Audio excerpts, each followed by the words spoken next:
plucked from the trash. Everyday objects are destroyed, then transformed by technology, reborn into modern marvels.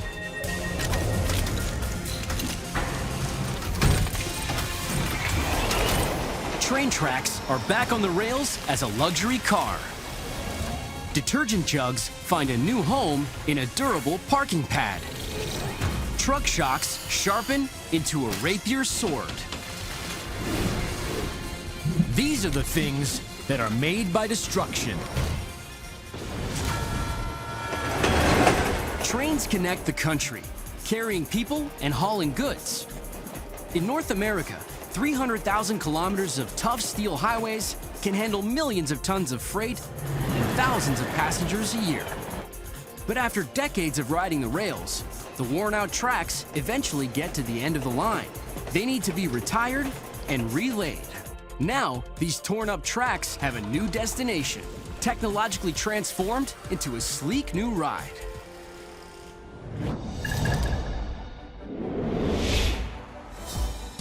Every year, M Metal collects and processes 7,000 tons of scrap metal in their 9,000 square meter plant, repurposing steel for everything from coffee machines to suspension bridges. These retired train rails will soon be back on track, on the move again as a luxury Lexus RX SUV. To make the transformation, the retired rails are reshaped and refined back into usable steel. The first step in destruction is cutting.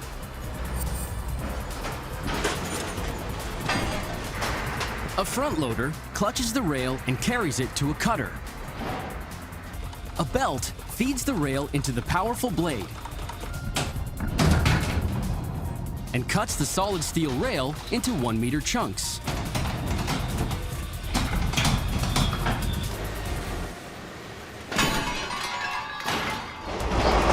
The rails travel by train to ArcelorMittal Dofasco in Hamilton, Ontario, for the next stop in their transformation. The pieces of rail arrive at the furnace. A bucket adds the scrap to a ladle of liquefied iron, and it melts at 2,000 degrees. The molten steel then passes through a cooling vent, lowering the temperature and siphons into a cast which molds the metal into slabs.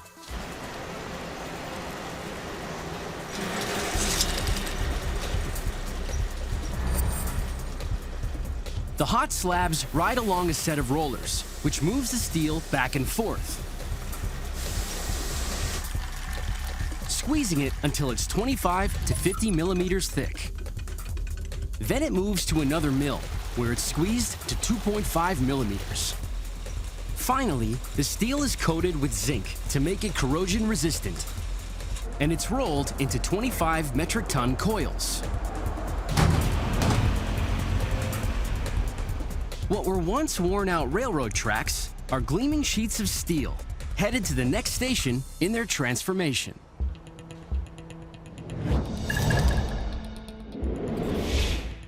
In the 52-hectare Toyota factory in Cambridge, Ontario, it takes only 24 hours to assemble a single Lexus RX.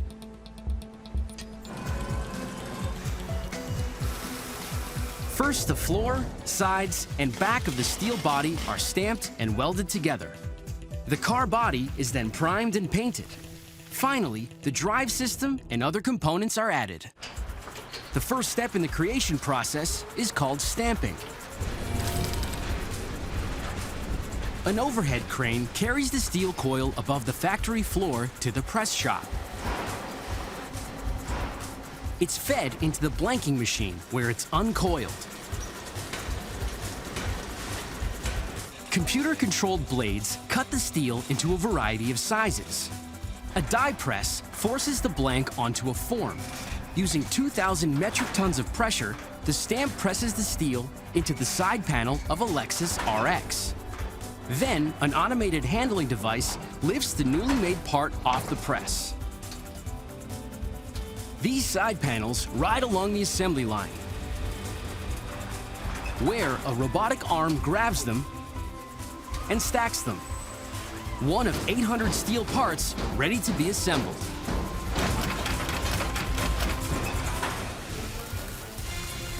An army of robot welders begin fashioning steel parts into the hard-wearing exterior of a superior road machine.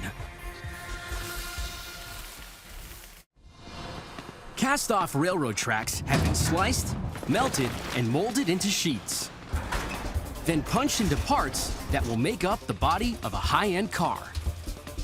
The panels are ready to be welded to the rest of the steel structure.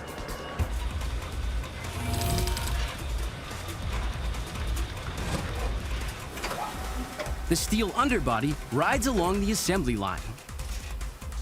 Automated arms pick up the side panels and fit them to the underbody. Robotic spot welders hold the parts in place.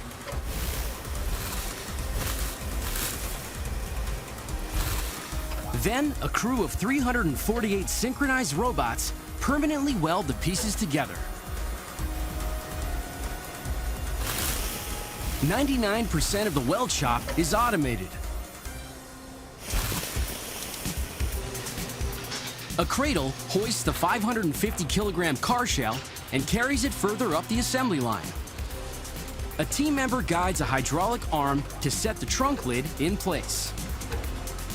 A little further down the line, the hood is attached.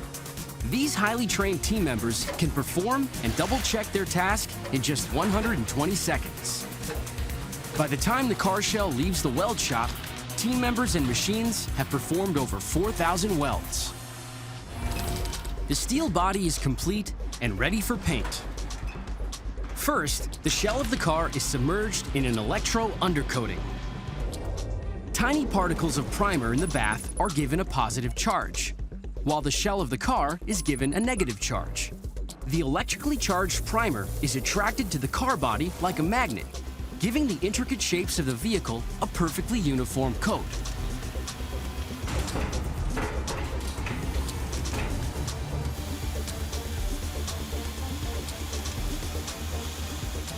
Robotic nozzles spray along the body, applying a smooth, even top coat. The paint jets are designed to be clog-free, ensuring an even spray across every contour of the car and a perfect paint job.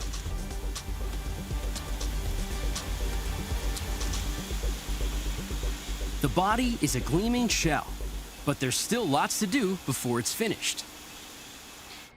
The next step is assembly. In the assembly hall, over 2,000 parts and sub-assemblies are precision fitted. Team members install the instrument panel into the car's cabin. In the powertrain area, team members install a pre-assembled 6-cylinder 3.5-liter engine. A team member fastens the wheels using a pneumatic wrench to lock them in place. The plant's assembly line is 1.5 kilometers long. Along the way, the vehicle is subjected to 4,877 quality control checks.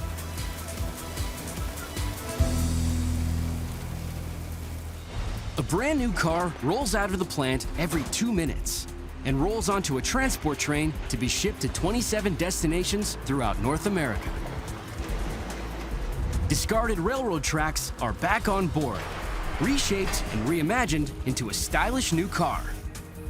But before they start carrying freight and passengers of their own, they'll be riding the very rails they're made of.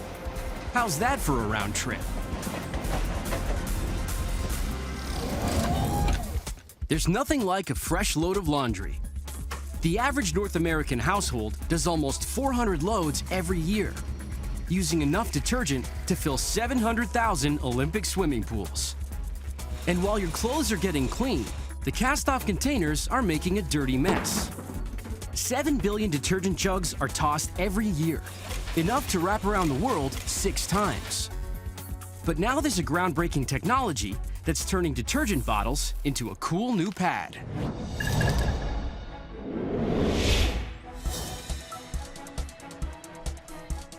EFS Plastics takes in 80 metric tons of plastic waste every day. repurposing empty detergent jugs into an eco-friendly surface you can drive on. Discarded detergent containers will transform into the base of a groundbreaking new parking system. At the plant, recyclers shred, wash, and melt the laundry containers so they can turn the high-density polyethylene jugs back into a useful raw material. The containers arrive at the plant compressed into bales. A forklift carries the bales to the first step in their destruction, shredding. An operator lifts the bales of multicolored plastic and drops them into the hopper. The hopper swallows the 400-kilogram bales, then feeds them into a heavy-duty shredder. Spinning shredder blades chew up a bale every 2 minutes, grinding the containers into 25-centimeter plastic shards. The plastic shred cascades along the water-fed trough and is washed. The clean plastic floats to the surface, and the debris sinks to the bottom to be filtered out. A conveyor belt ferries the plastic pieces to the final phase of destruction. The shred drops onto an auger, which forces the material into an extruder.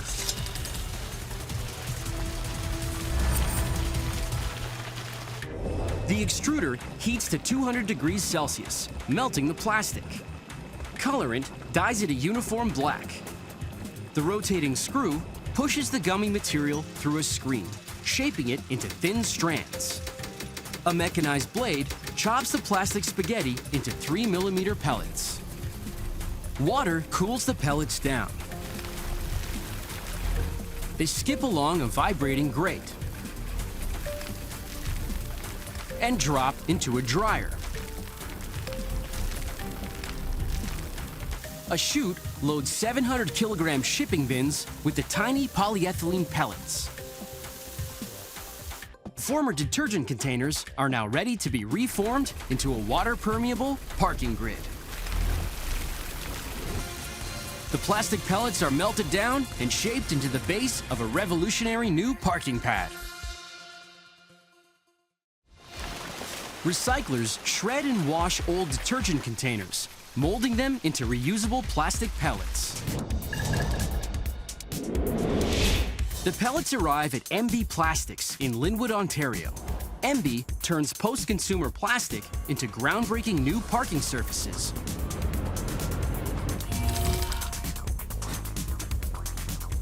The first step in the creation process is to melt the pellets down. A worker feeds the pellets into an injection mold machine.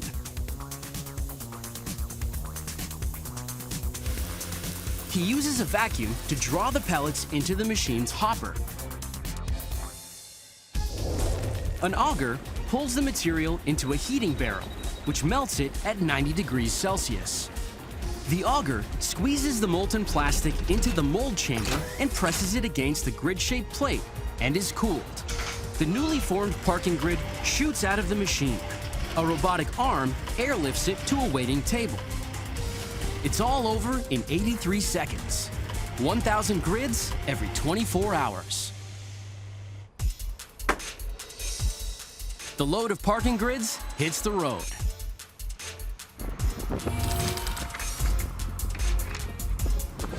At the installation site, workers hammer the grid pieces together on pre-leveled ground. The hollow square design and flexible fins are easy to assemble and almost impossible to break. A front-end loader pours gravel and rakes it evenly over the parking pad. Gravel is a cheaper and more environmentally friendly alternative to asphalt. And while the water drains through easily, the grid barrier provides a rock-solid surface for commercial trucks up to 40 metric tons. Thanks to innovative thinking, you can park on the sustainable space and the meter never runs out.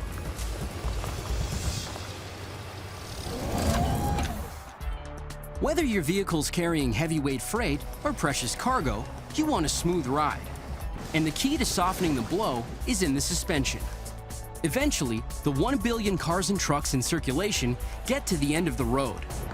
But the suspension can be saved. and crafted into cutting-edge technology, circa medieval Europe.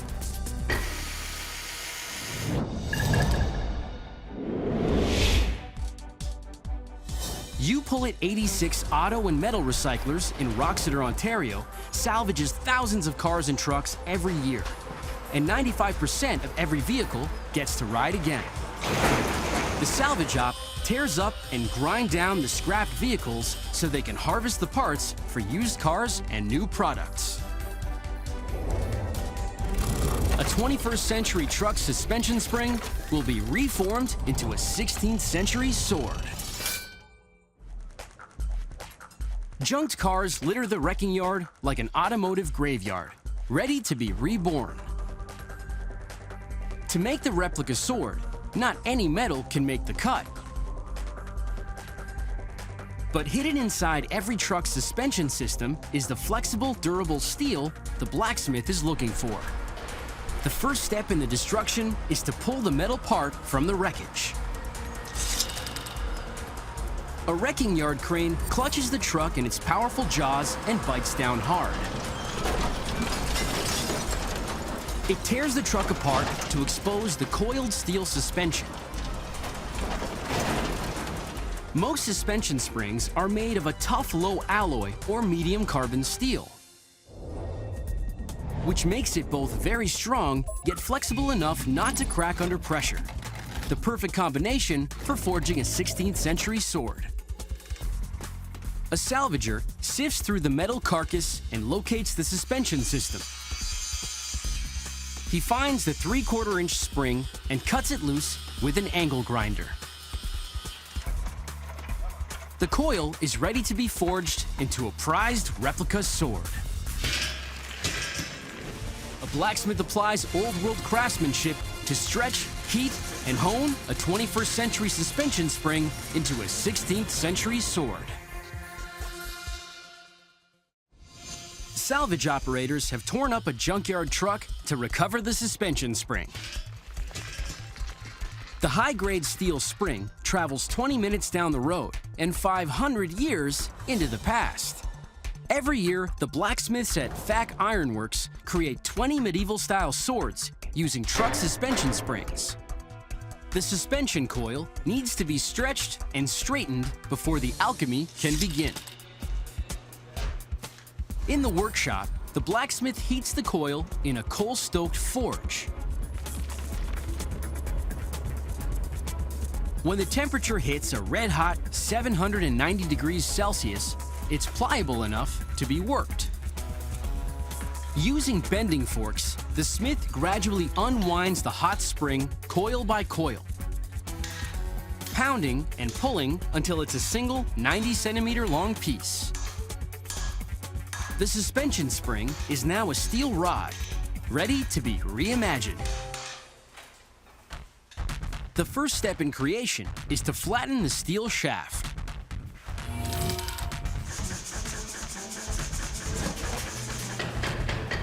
The smith guides the steel along the anvil, using a 35-kilogram power hammer to pummel and sculpt the rod into a steel bar.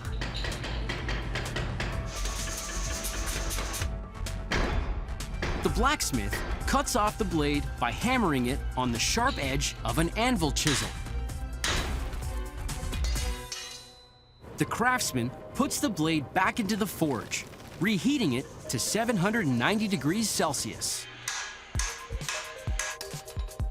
He hammers the blade, tapering the steel on either side, giving the sword a piercing point and lethal strength. The shaft is ready for the next stage in its transformation.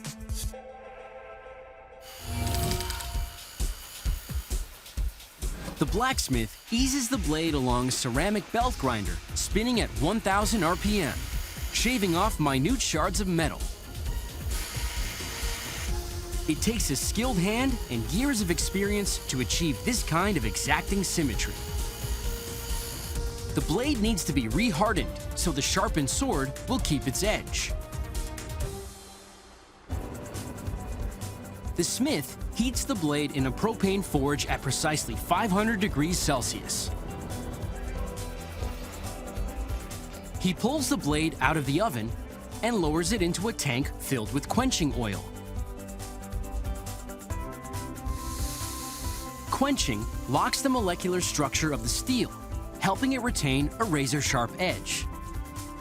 After about 45 seconds, the blacksmith pulls the sword from its quenching bath and readies it for tempering.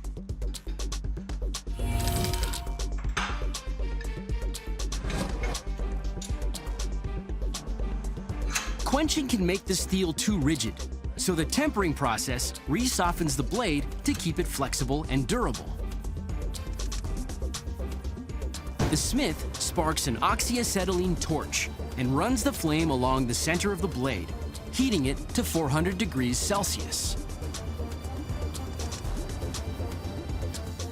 He wipes the blade with a water-soaked rag to cool it down slowly, which rehardens the metal in controlled stages.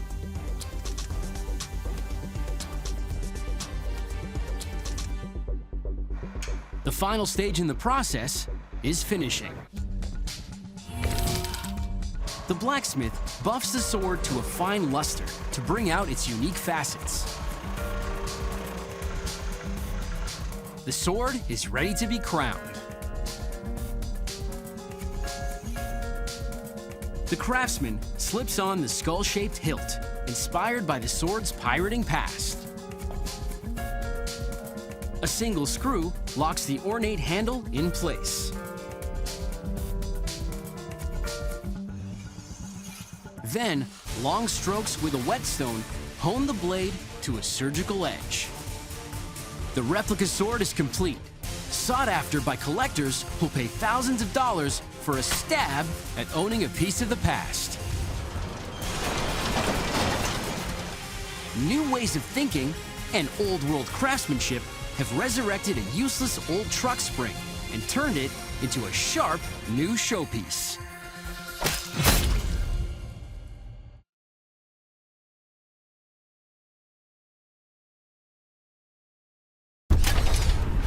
Plucked from the trash, everyday objects are destroyed, then transformed by technology, reborn into modern marvels.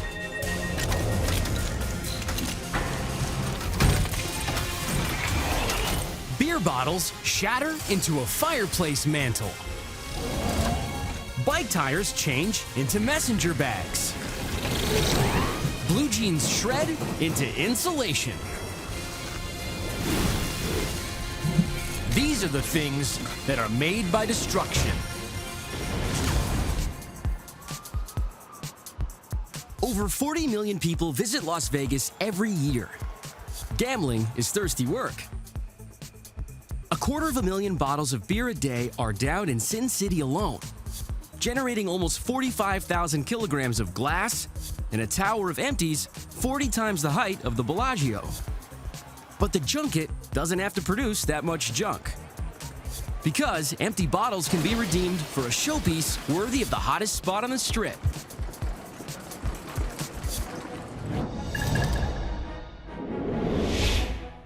Realm of Design's 2,800 square meter factory might look like a high roller's mansion, and the outside might look like limestone, but it's actually made out of 500,000 empties. Inside, workers are transforming hundreds of thousands of beer bottles a year into innovative architectural pieces, and people are warming to the idea. Beer bottles are converted into decorative fireplaces. The craftspeople at Realm of Design crush and grind the empties into glass particulate, the key ingredient in their eco-smart concrete called greenstone.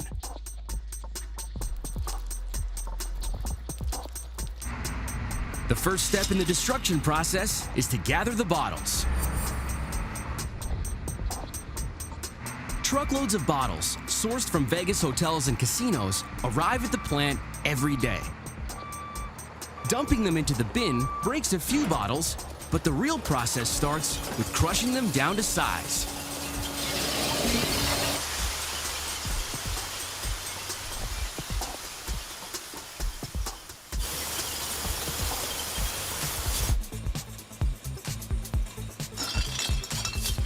A worker shovels the bottles into a hopper. Then, a ridged conveyor lifts the bottles out of the hopper and drops them into a crasher. Rotating blades break the bottle into large segments. Then, the shards pass under another series of blades that cut the glass into fine sandy particles. The ground glass sifts through a grate and falls into a bin below. A forklift carries the ground glass across the floor to the mixing area. Empty beer bottles have been reduced to a raw material and the main ingredient for an innovative new building material. Greenstone is a concrete aggregate that substitutes glass for silica or sand. Coal ash fills in for the Portland cement that holds the concrete together. The first step in the creation process is mixing. A worker measures out the glass particulate and pours it into an industrial blender, the same kind a bakery uses to mix dough. Then he adds coal as the pigment that gives greenstone its old-world patina. A computer-controlled dispenser adds just the right ratio of water to dry ingredients.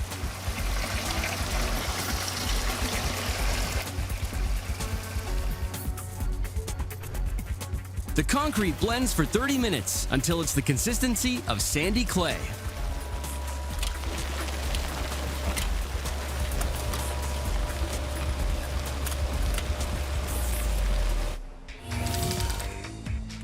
The warehouse stores a huge inventory of decorative wooden molds.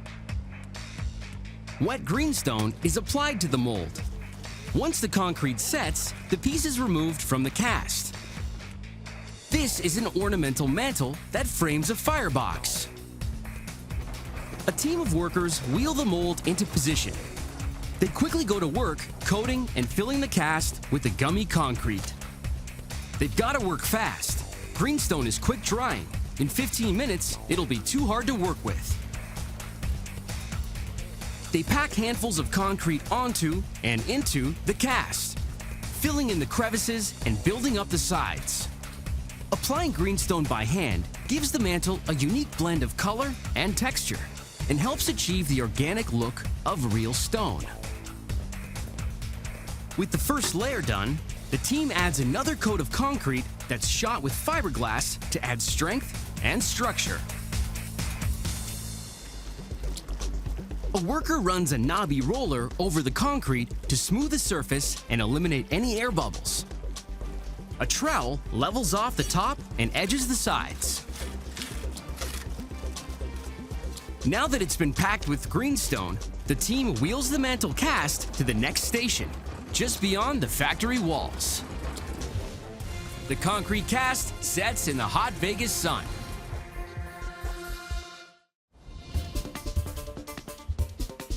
The craftspeople at Realm of Design in Las Vegas use beer bottle empties to make a ground glass concrete called greenstone, which they apply to a mold to create an ornamental fireplace mantle. The team rolls the mold outside. Metal bars have been inserted into the frame to give the inside walls greater stability. It's over 37 degrees Celsius in the Vegas sun, the perfect temperature to cure the concrete to a hard finish. Workers cover the cast with a plastic tarp to turn up the heat. 15 minutes later, the concrete is cured and hard as stone. A worker uses an infrared thermometer to measure the surface temperature, 46 degrees Celsius. The fireplace is ready to be freed from its cast. They wheel the form back inside. Using a winch, they gently hoist the mantle from its wooden cocoon and stand it on its feet.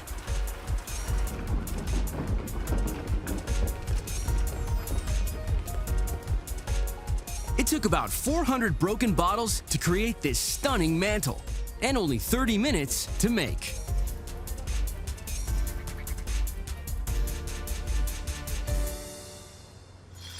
In Las Vegas, somebody gambled on a good idea. turn broken bottles into an innovative building material and design beautiful, affordable pieces that are in demand around the world. This fireplace may have happened in Vegas, but there's no way it's staying in Vegas. You can bet on it. A billion cyclists around the world are getting a smooth ride thanks to resilient rubber tires. But broken glass or an upturned nail can mean the end of the road for your bike's inner tube. But now there's no need to retire.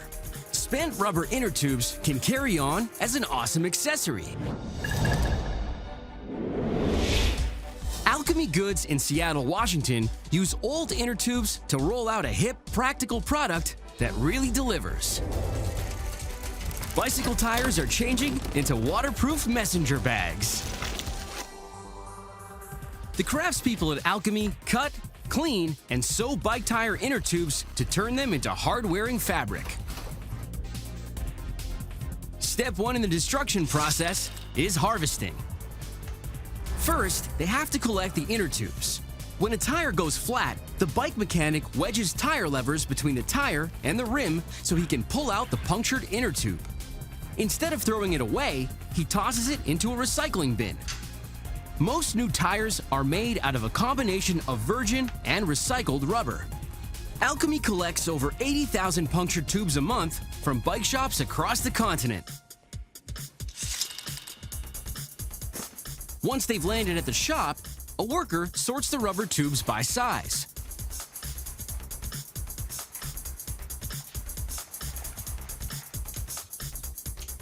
She snips off the metal air valves and sets them aside to be used later.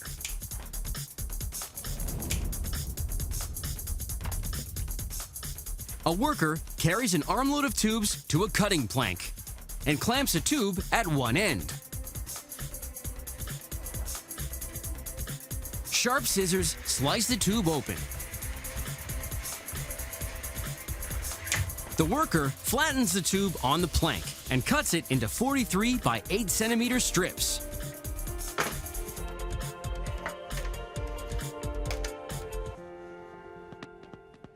He carries the strips to the cleaning station.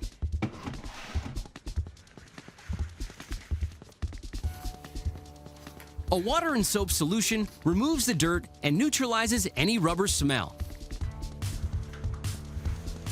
A worker wipes the tube dry. These former flat tires are ready to change into a cool new carrier. Workers sew, seam, and trim rubber sheets into a sturdy, stylish messenger bag. In Seattle, Washington, the workers at Alchemy Goods cut and clean recycled rubber inner tubes into a weatherproof material. To make the messenger bag, the seamstress first has to sew the strips into a single rubber sheet. She stitches the strips together to form a sheet measuring 60 by 120 centimeters. The walking foot on the sewing machine guides the tough rubber under the needle, which ensures a tight, even seam. It takes 6 inner tubes to make each bag. The seamstress sews on the zipper.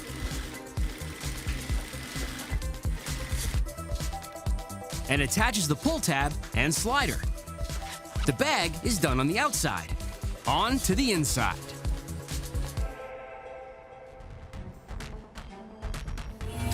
To make the liner, a worker positions 5 separate templates onto sheets of durable nylon fabric. He traces along the patterns and punches pins into the layers of fabric to hold them down. The experienced fabric cutter uses a sawtooth blade to cut 30 liners at a time.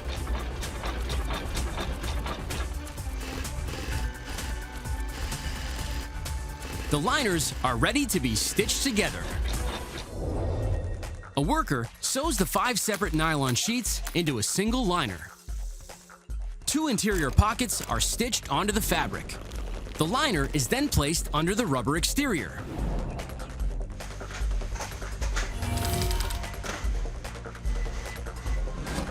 The seamstress sews the 2 layers together.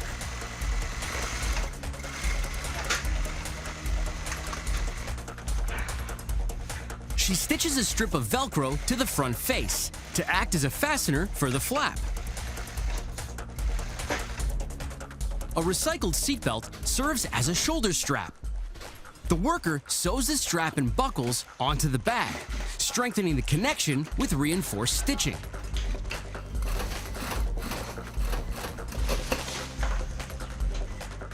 Once the logo goes on, the seamstress trims the edges of the bag.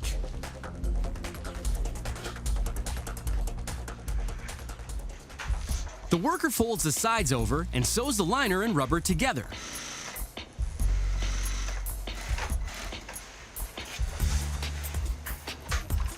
She adds a band of cool blue piping.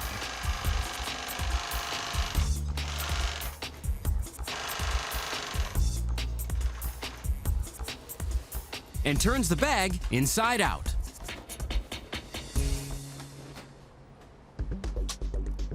For the zipper's pull tab, the worker loops on an inner tube valve stem. This messenger bag is ready to deliver. Bike recyclers have spun a new concept out of old bike tires. Rubber inner tubes bounce back as a slick carryall that's lightweight, water-resistant, and wipes down with a damp cloth. And whatever you're packing, these bags are good for about 1,000,000 miles. Jeans have gone from workwear to casual wear to everywhere. People have been wearing jeans for over 100 years, just not the same pair. Eventually, even the most durable denims have to go. Millions of pairs of jeans a year are tossed in the US alone. Now, discarded denim can do the same thing for your house that they did for your body.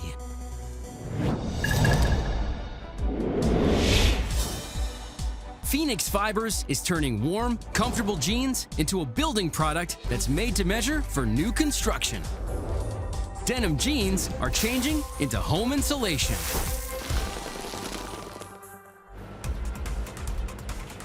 Phoenix Fibers takes in 20,000 pairs of jeans a day in their 7,400 square meter plant. Blue jeans have been around since the mid-1800s.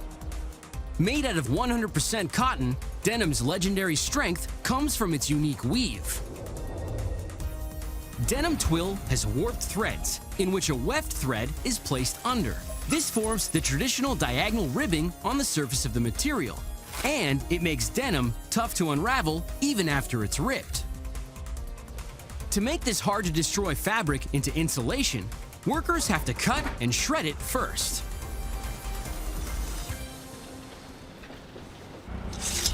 Step 1 in the destruction process is chopping.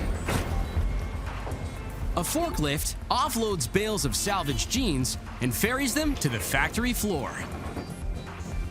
Workers feed them into a hopper.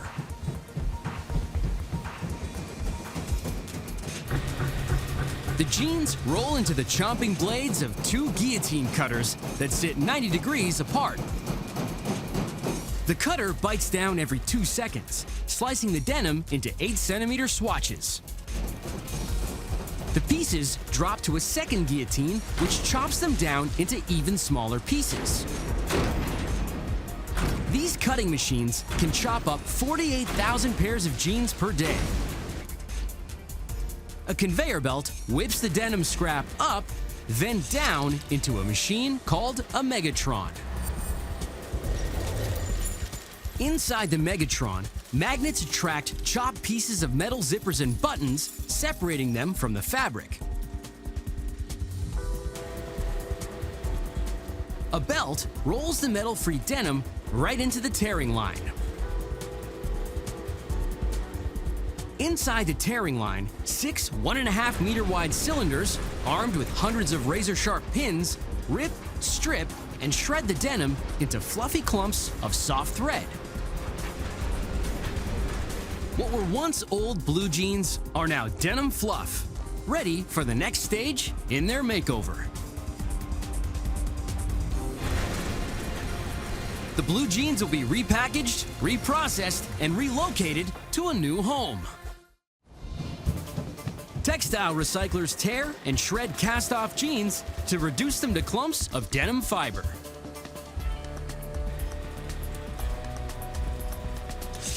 During the last step of the destruction process, denim fiber flies down the pipe to a baler.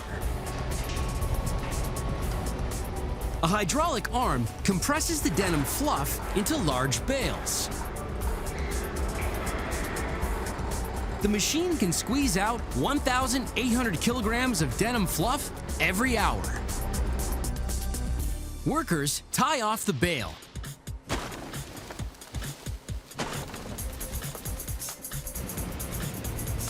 Then, a forklift carries the bale to a scale. Each bale weighs in at about 200 kilograms. Then, the bale moves to the shipping dock.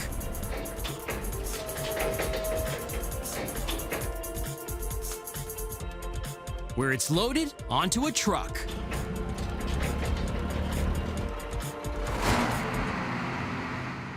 Denim jeans are chopped, shredded, and baled into a raw material ready to warm your home. The denim fiber bales travel a few clicks down the road to Phoenix Fiber's affiliate company, Bonded Logic. The company turns the shredded fabric into a new kind of home insulation. The first step in the creation process is mixing. A forklift feeds the bale into the mixer. The bales are treated with eco-friendly mold inhibitors and fire retardants. Then, a worker adds a bonding fiber to the shredded denim. This unique polymer melts at a low temperature, so it can fuse the fabric together without damaging the denim. The mixer blends the fibers together.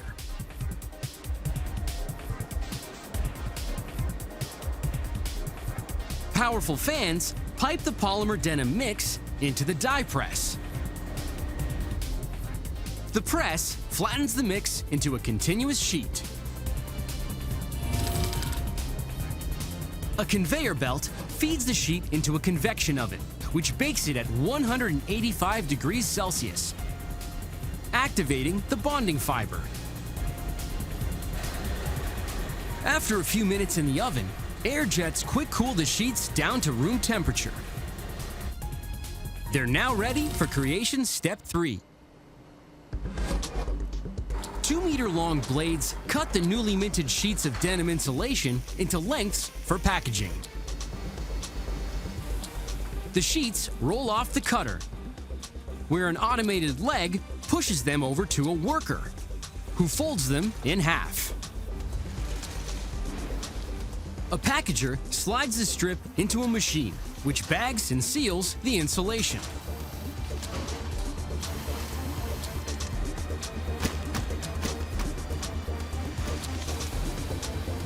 The bags are stacked, wrapped, and shipped.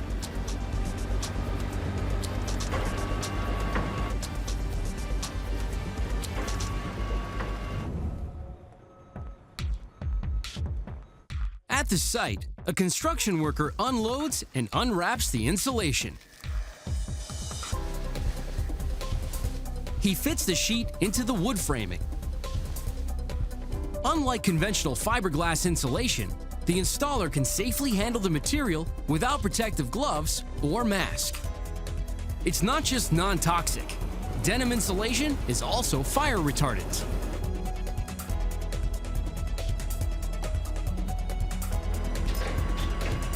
Pioneering fabric recyclers have found a great fit and a new home for cast-off jeans.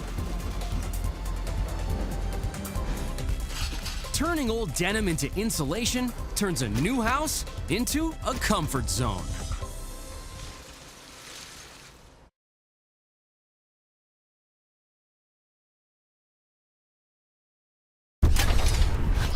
Plucked from the trash, everyday objects are destroyed, then transformed by technology, reborn into modern marvels.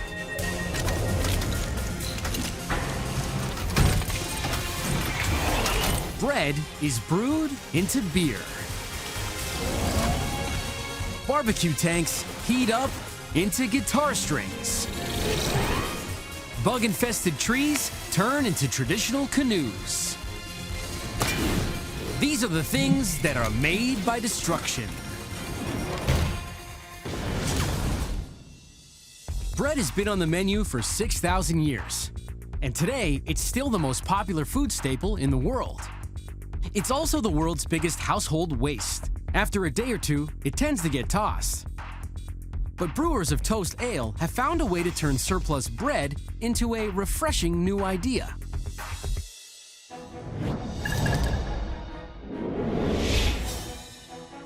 Bread Alone Bakery in Lake Katrine, New York makes over 500 loaves of bread a day, and some days over 1/3 of it goes to waste. So instead of throwing away their surplus, they're helping Toast Ale convert the bread into a beverage. Surplus bread is brewed into beer. The bakers at Bread Alone slice, dice, and pack the day-old bread to ready it for a new twist on a classic recipe.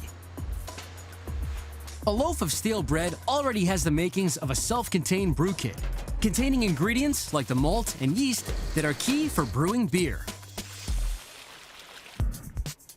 The first step in turning the bread into beer starts at the back of the bakery. At the end of the day, bakers collect any leftover loaves and day-old bread. Step 2 in the destruction process is shredding. The baker feeds the loaf into the slicer, cutting the bread into 2-centimeter thin slices.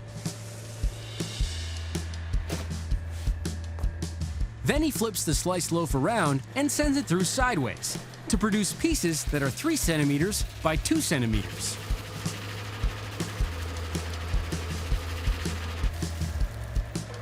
He packs the pieces into boxes and loads them onto a truck.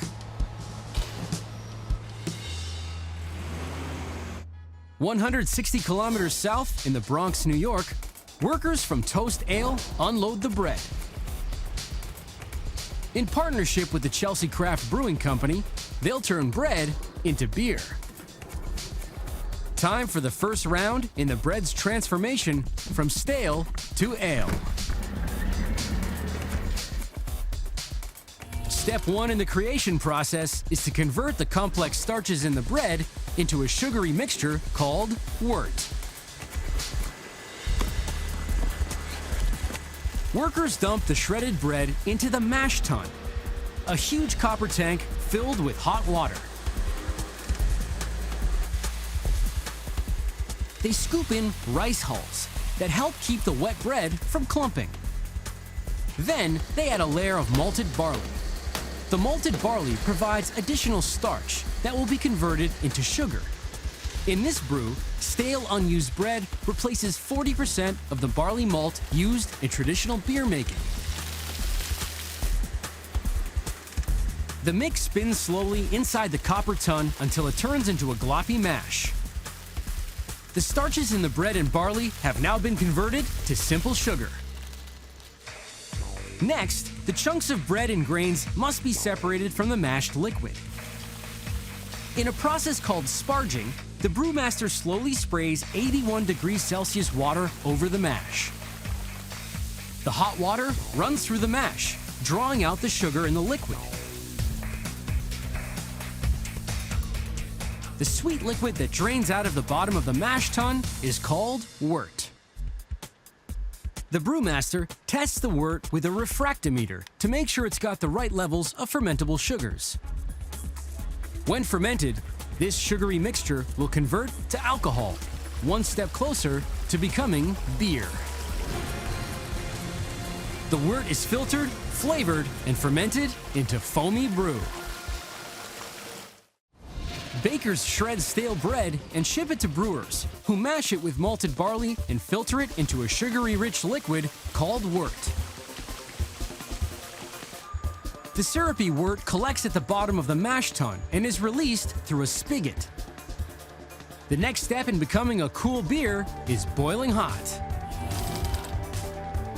In step 2 of the creation process, the wort pipes into the brew kettle, which heats it to 100 degrees Celsius. The brewmaster sprinkles in the German hops, the flower that gives beer its zesty, bitter taste. He blends the hops to spread the flavor around. A worker loads an additional 2 kilograms of full flower Centennial hops. Then, fountains dispense the hot wort over the hops for a double dose of flavor. The final step in the process is called fermentation. The hop-flavored wort is transferred into a cooling tank. A pressurized keg delivers yeast into the tank. Yeast is the key ingredient that turns near beer into an adult beverage. During fermentation, yeast, a single-celled organism invisible to the naked eye, begins to feed on the sugary wort. As they eat, the yeast multiply. The waste product of the yeast's metabolism is alcohol and carbon dioxide. Fermentation takes about 2 weeks. By controlling the amount of yeast in the brew and how long it ferments, the brewer can control the final product's alcohol level and carbonation. Time for a little quality control. Day-old bread is chopped up, hopped up, and fermented into an award-winning toast ale. Every frothy glass of ale contains 1 slice of surplus bread. A toast to the bread makers and brewmasters who turned waste into taste. Cheers. Nothing sounds quite like summer as burgers sizzling on the grill. Many barbecues are fueled by propane, a natural gas that comes in refillable steel tanks. Eventually, the tanks rust out and pile up. Now, these steel tanks will be cooking up hot lakes. Ram Iron and Metal Inc. in Welland, Canada takes in thousands of propane tanks into their 28,000 square meter yard every season and turns it into a different kind of heavy metal. Propane tanks are tuned into electric guitar strings. Ram chops and shreds the propane tanks to reform them into the raw material required to make the steel strings. Before they can be melted down, they need to be cut down to size. A hydraulic claw grabs the tanks and crushes them.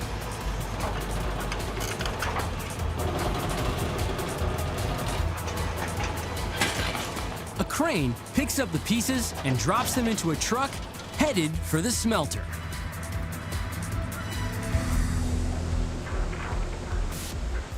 The chunks of propane tank are loaded into another bin that makes its way towards the furnace. Steel begins to liquefy at 1,500 degrees Celsius and is cast into rod-shaped ingots. In a process called cold drawing, the steel rods are then pulled through a die with narrowing hexagonal openings. The steel is progressively stretched and then spooled into 4mm diameter wire. Propane tanks have been melted, molded, and stretched into thin steel wire that in the right hands can make good vibrations. Ordinary wire hits a new chord, revamped and redrawn into slinky guitar strings. Metalworkers cut, melt, mold, and stretch old propane tanks into thin steel wire. The spools of steel wire arrive at Ernie Ball in Coachella, California. Ernie Ball is a leading string maker of acoustic and electric guitar strings. World-class guitar players like Paul McCartney, Keith Richards, and Eric Clapton have all played strings made on this factory floor. Different gauges of wire arrive at the string factory. Most guitars are strung with 6 strings, made to different thicknesses.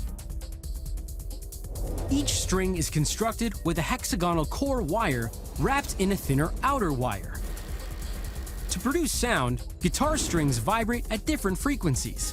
The thicker the gauge of the string, the slower it vibrates, and the lower the pitch.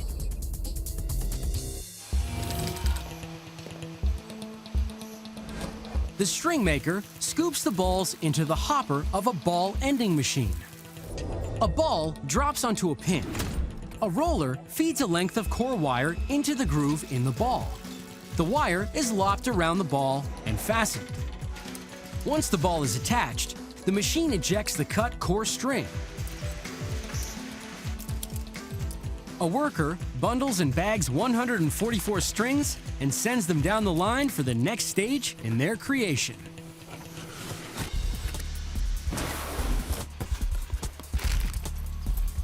Step 2 in the creation process is wrapping.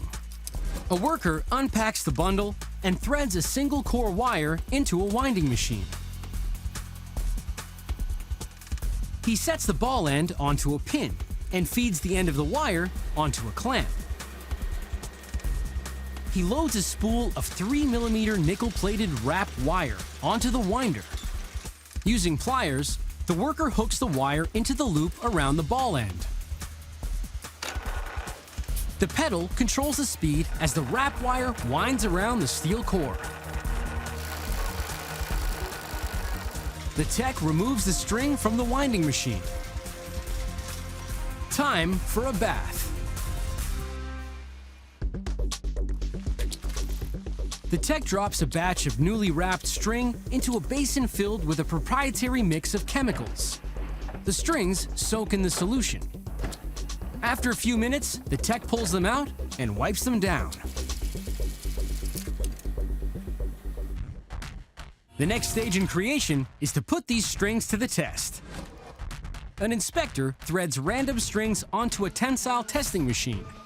For maximum playability, strings should be flexible enough to bend, but not break.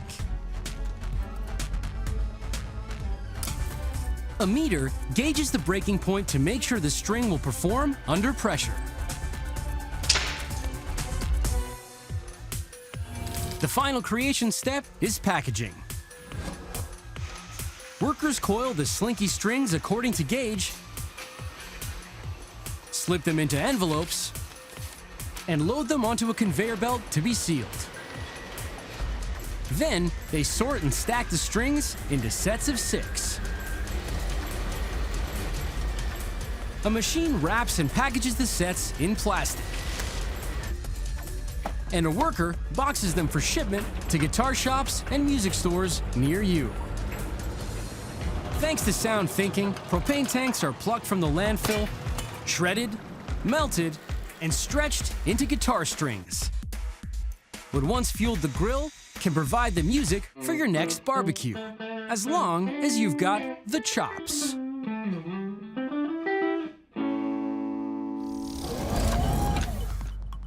The tranquility of many of North America's forests hides a devastating secret. Millions of tiny, brightly colored invaders are gnawing away at the continent's ash trees. The trees are no match for the invasive Asian insect, eating away at their life support system, turning hardwood into deadwood in under 3 years.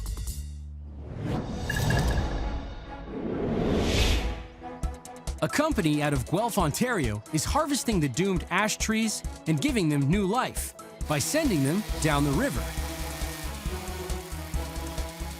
Dying ash trees are relaunched as traditional skin-on-frame canoes.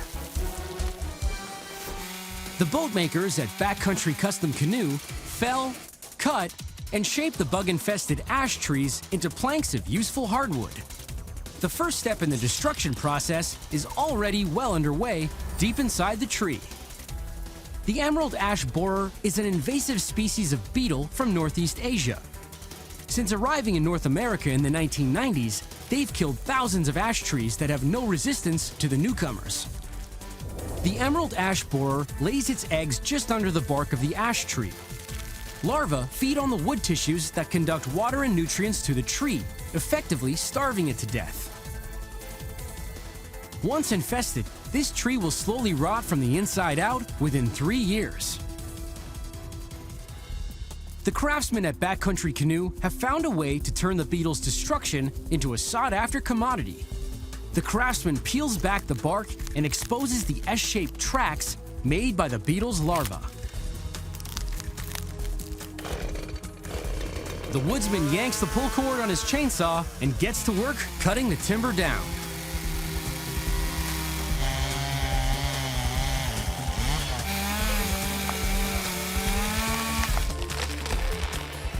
The next step in the process is turning the tree into workable planks. With the tree cut, the craftsman screws a length of plywood along the top of the log. He clamps on a beam maker, which guides the saw so the woodsman can cut the log into lumber. He locks the chainsaw in and tilts the blade into the wood.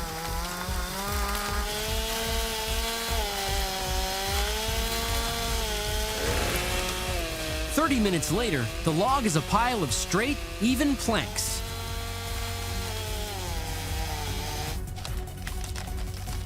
The pile of ash planks travels to the shop. Boat makers cut, bend, and coat the ash wood and craft it into a lightweight canoe. Craftsmen give new life to dying trees, felling the trees and cutting the logs down to planks. The boat makers run the planks on a table saw to precision cut the planks into the various sized boards that they'll need to assemble into the canoe. It takes 50 pieces of ash wood to make the skin-on frame Laker canoe, joined together without nails or screws. The stringers, gunwales, ribs, bow, and stern are bent into shape and attached to each other, joined together in the traditional way without nails or screws. The frame is covered in heavy-duty ballistic nylon. Once the pieces have all been cut, the canoe is ready to be assembled. The craftsmen lay the first stringer across the oval forms that determine the dimensions of the canoe. The worker lines up the laminated ash stem to the stringer and clamps it into place. The stringers, which form the backbone of the canoe, are tied to the oval template. While each stringer is light and flexible, married together, they form a strong underpinning for the bottom of the canoe. The craftsmen bend the stringer into a bracket to angle them into the shape of the bow.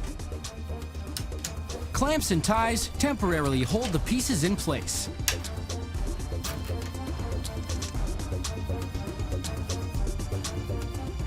Using a handsaw, the woodworker trims the ends off the stringers and cuts them to fit.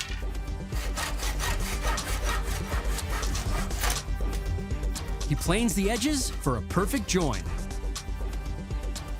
Now the curved ribs need to be bent into shape.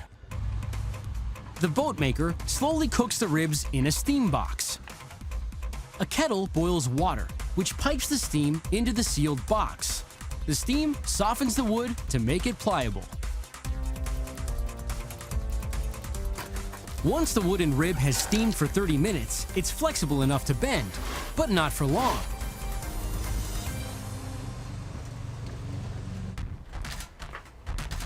The craftsman only has 90 seconds to secure the ribs to the stringers before they begin to dry and stiffen up.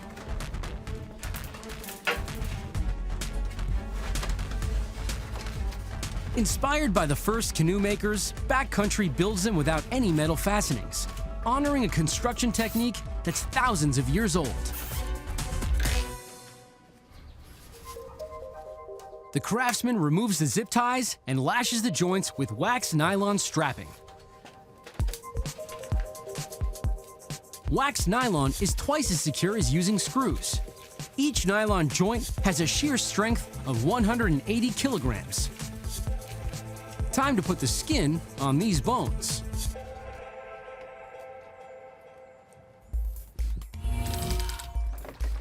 The craftsman soaks a sheet of heavy ballistic nylon in a tub of ice water to loosen it up. This special fabric was originally developed to make flak jackets, worn by airmen during World War II. Ballistic nylon's thick nylon thread and 2x3 basket weave is tough enough to stop a low-caliber bullet, so it can handle the jagged rocks a canoe might encounter with ease. The boat makers drape the nylon sheet over the frame. He uses a clamp to pull the skin taut and pins it down with a staple gun. The fabric has to be skin tight and wrinkle free, or the canoe will drag in the water.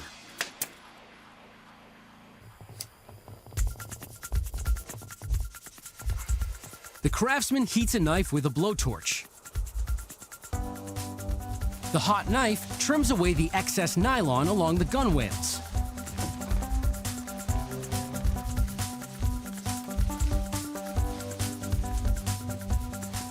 He runs an iron along the nylon to heat shrink the skin to the frame.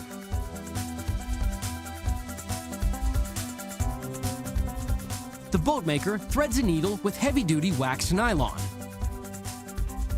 He folds and stitches the loose skin to the bow of the canoe.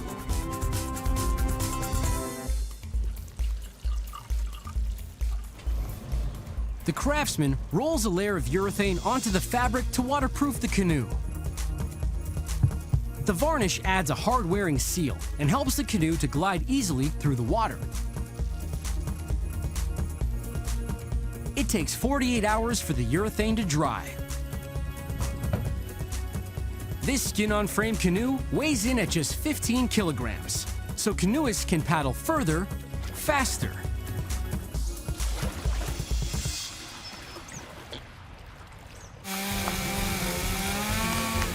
Dying trees have been rescued, reborn, and reimagined into a lightweight canoe. Built with craft and commitment that's as old as these rivers and as timely as tomorrow's sunrise.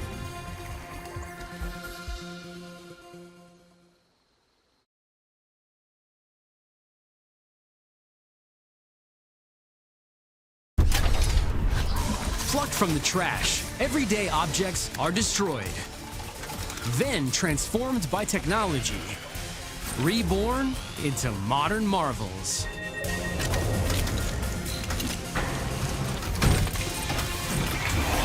Bullets are fired into gas grills. Pianos change their tune as bicycle bells. Tissue boxes are pressed into boom boxes. These are the things that are made by destruction. The average recreational marksman unloads about 200 rounds an hour at the gun range. Every time a shot is fired, the weapon spits out a brass casing. That's a whole lot of brass with nowhere to go. Now, spent cartridge casings are being fired up into a hot new item.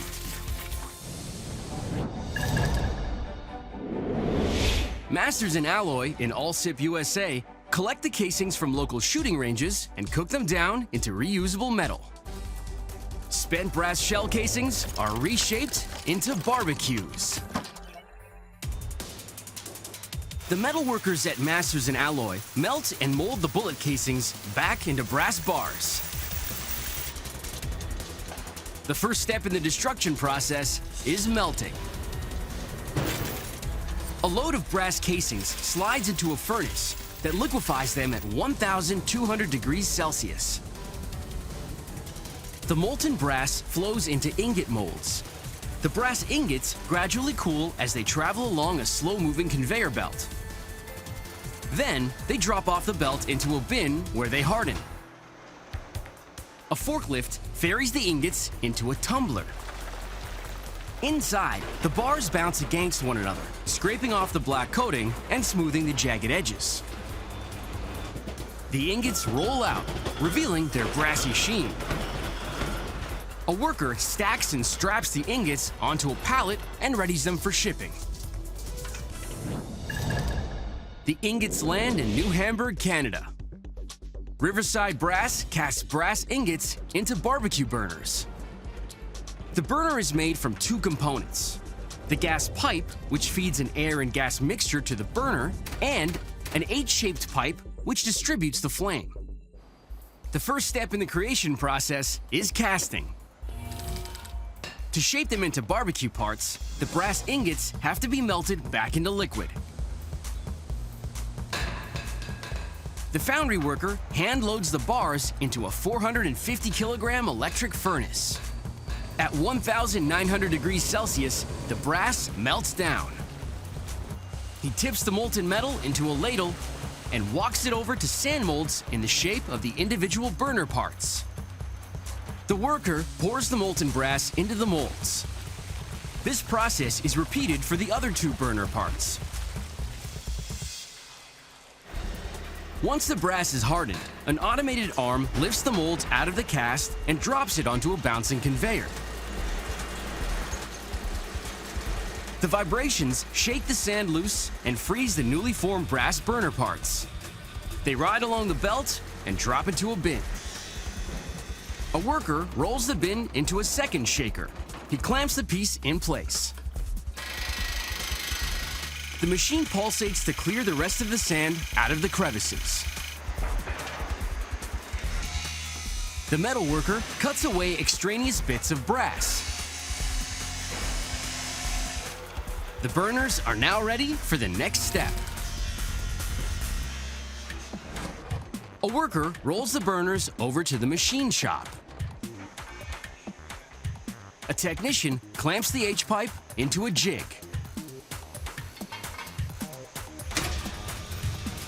Once secure, the machine drills a row of evenly spaced holes along the sides of the burner to ensure even distribution of the gas-fueled flame.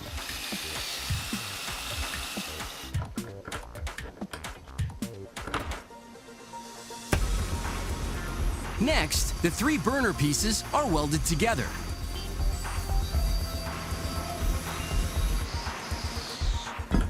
The worker places the brass burner into the sandblaster.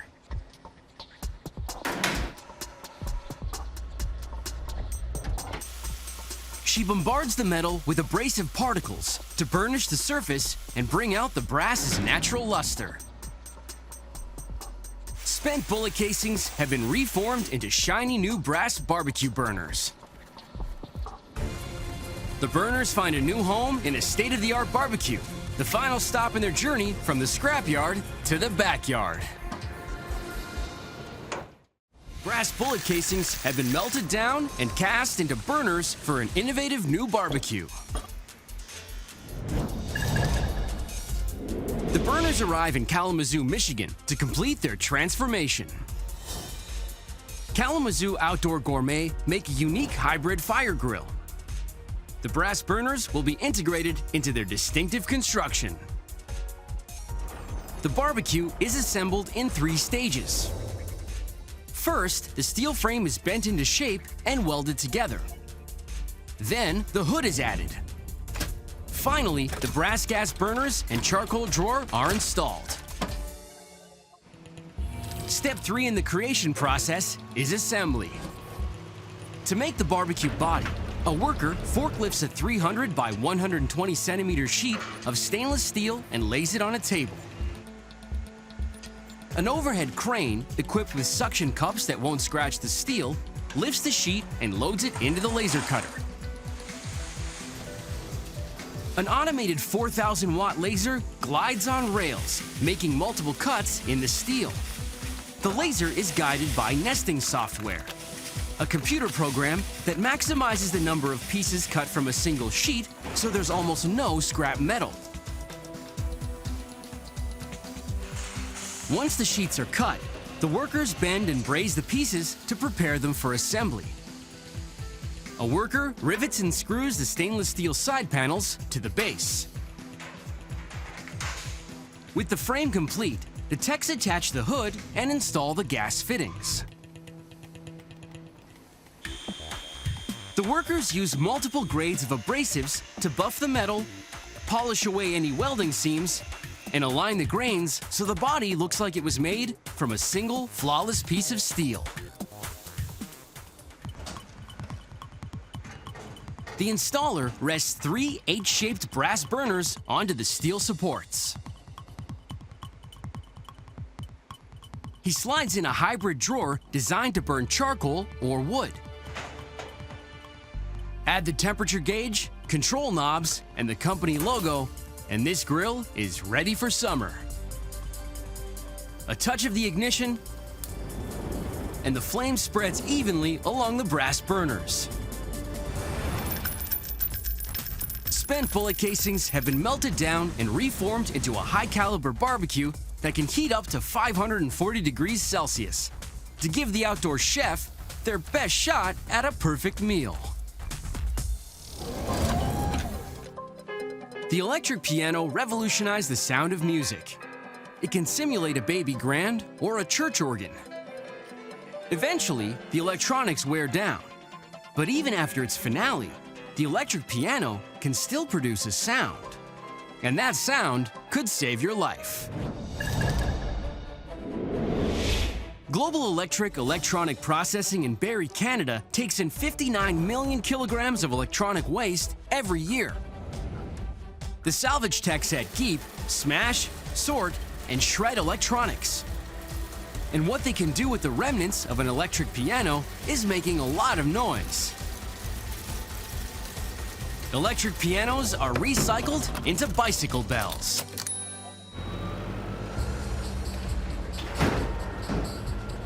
The first step in destroying an electronic piano isn't complicated at all.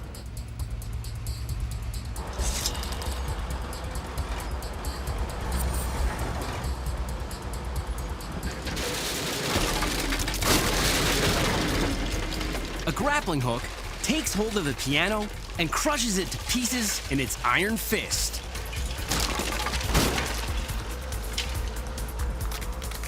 A magnet draws the metal pieces from the pile of splinters and tosses them in a bin. The bin of piano parts is loaded onto a conveyor belt. Workers then sort through the pieces, discarding bits of debris. The scrap bounces along a vibrating belt, ejecting the lighter pieces of wood and plastic, while the heavy metal stays on for the ride. At the foundry, the steel is melted in a furnace at 2,000 degrees Celsius.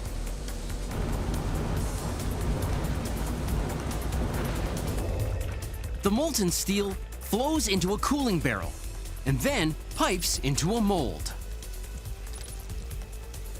Red-hot slabs of steel emerge from the molds and travel along a conveyor to be flattened. Rollers exerting 1,300 kilograms of pressure squeeze the steel until it's 3 millimeters thick. The thin steel then travels along a looper and is cut into steel sheets.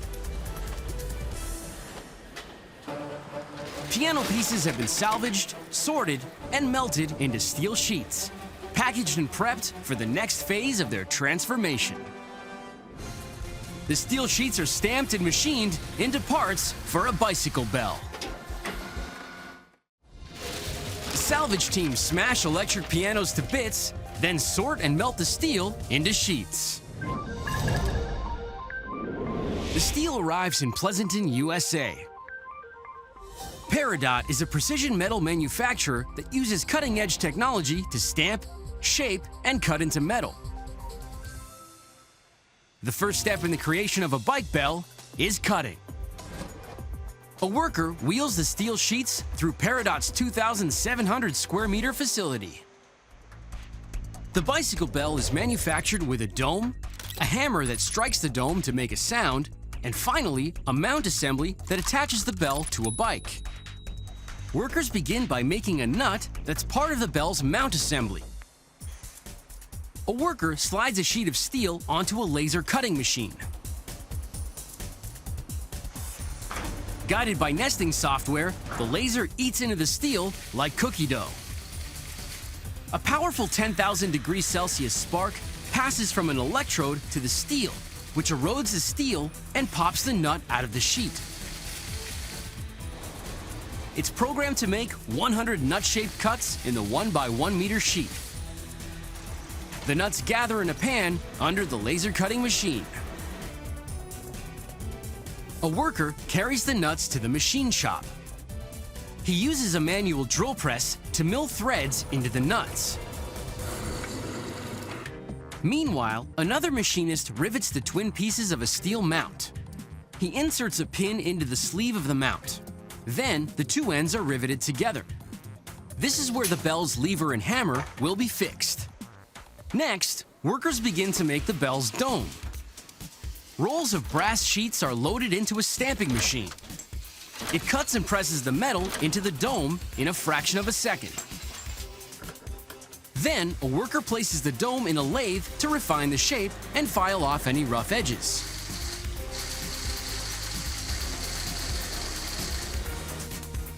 Each dome is then measured to make certain the shape is consistent. Finally, it's tested. Brass is used because it gives the bell a clear, sustained ring. The precision parts are then boxed and loaded. They're heading west.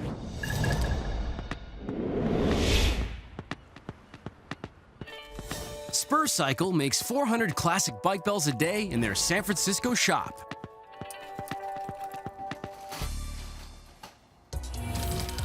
Before the bike bell is put together, the brass dome is polished.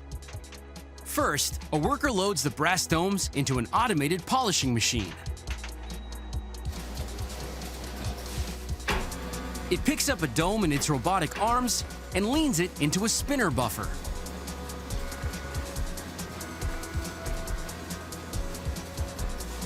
After a quick rub down, the arm drops the dome in a completion tray and grabs the next one in line. At the assembly table, workers put together the bell's mount lever arm and hammer. A worker screws the dome onto the mount.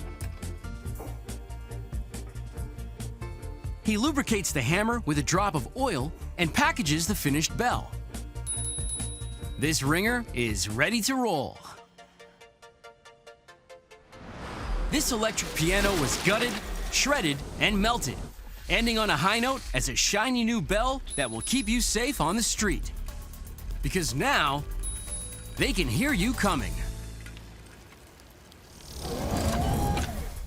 The average person sneezes 1.4 times a day, and they go through about 250 boxes of tissues in a lifetime of colds.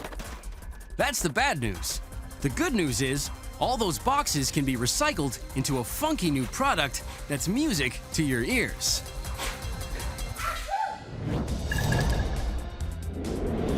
Paperfabrik Vrieden in Vrieden, Germany, recycles high-volume paper waste into reusable cardboard that can turn cold relief into a cool new sound. Tissue boxes are turned into build-it-yourself boom boxes. Inside Paperfabrik Vrieden's 9,000 square meter factory, recyclers mash, pulp, and press old tissue boxes into rolls of pristine paper. The first step in turning tissue dispensers into music makers is to reduce the boxes back into fiber.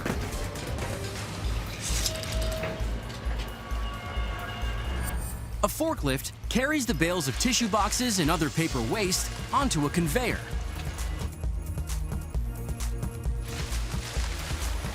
The boxes drop into a pulper filled with 100-degree water. A rotor agitates the water, breaking the boxes down into a sludgy soup called a slurry. The slurry passes through a screen which strains out any debris. The clean fibers pass through a filter and move to the mill.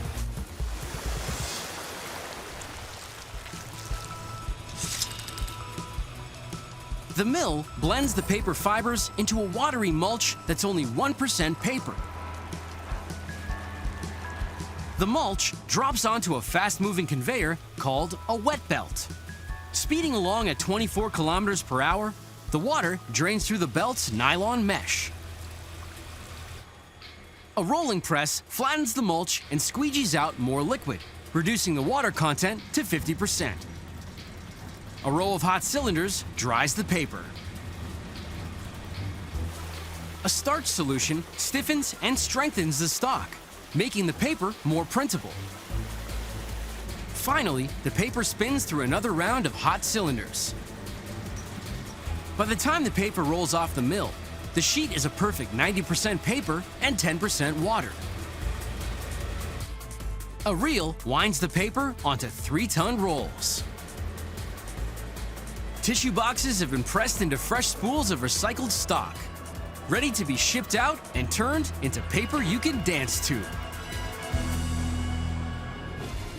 The paper is corrugated, printed, and folded into a DIY music player.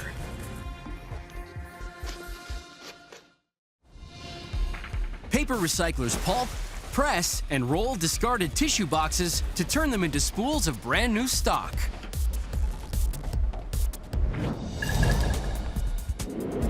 The 3-ton spools arrive at P-Well in Birkewere, Germany, who process paper-thin paper into rugged cardboard products. They do this by corrugating, layering 3 sheets of stock into a single cardboard wafer. A worker loads the spools and threads the paper into a corrugator. Inside, hot steam softens the paper. 2 rigid rollers crimp it into rows of little folds, which provides strength and structure. Another set of rollers applies glue to the fluted sheet and sandwiches it between 2 liner sheets. Once the glue is dry, the cardboard slides out of the corrugator. A circular saw trims the edges and a stacker piles the sheets. The stacks of corrugated cardboard ship off to Berlin for a print job. Novak Siebdruck applies colorful graphics to cardboard canvases, including a bold boombox design. Printers load the boombox stencil onto a screen press, and they pour green ink into the press. Then, they line up a sheet of pre-cut cardboard. A blade rolls over the stencil, dispensing ink through the screen and printing the graphic onto the cardboard surface. The worker stacks the green printed sheets while they prep for a second color. Next, the printer loads black ink into the press and swaps out the stencil. A second pass of the screen adds black to the 2-tone graphic. Time to make this flat graphic 3-dimensional. Stange Design cuts and folds recycled paper into cardboard creations for Berlin Boombox. Step 3 in the creation process is cutting. A worker loads the printed cardboard into a die cutter. Following a template, the machine perforates segments of the cardboard that need to be popped out. At another station, a worker inserts the scored cardboard into a press and knocks out the pre-cut pieces. Finally, all the cardboard pieces are then placed in their Berlin Boombox packaging.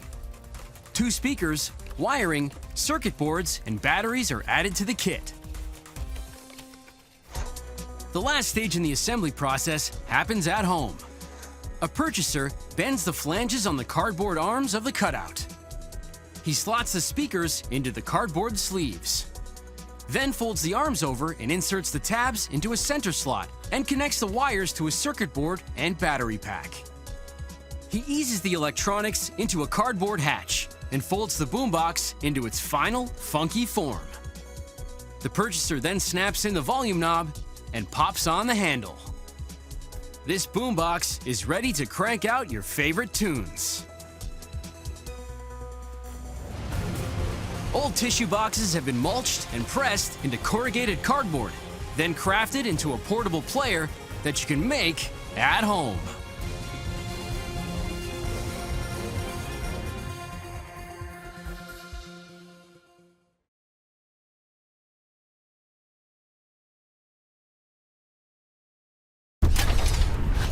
Plucked from the trash, everyday objects are destroyed, then transformed by technology, reborn into modern marvels.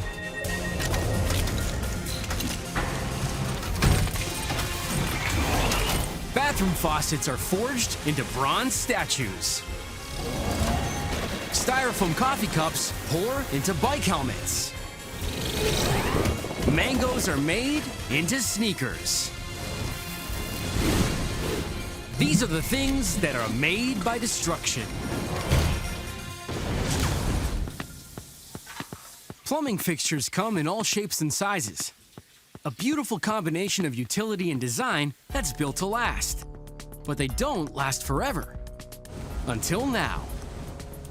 Craftsmen and metalworkers are tapping their talents to turn brass faucets into timeless works of art.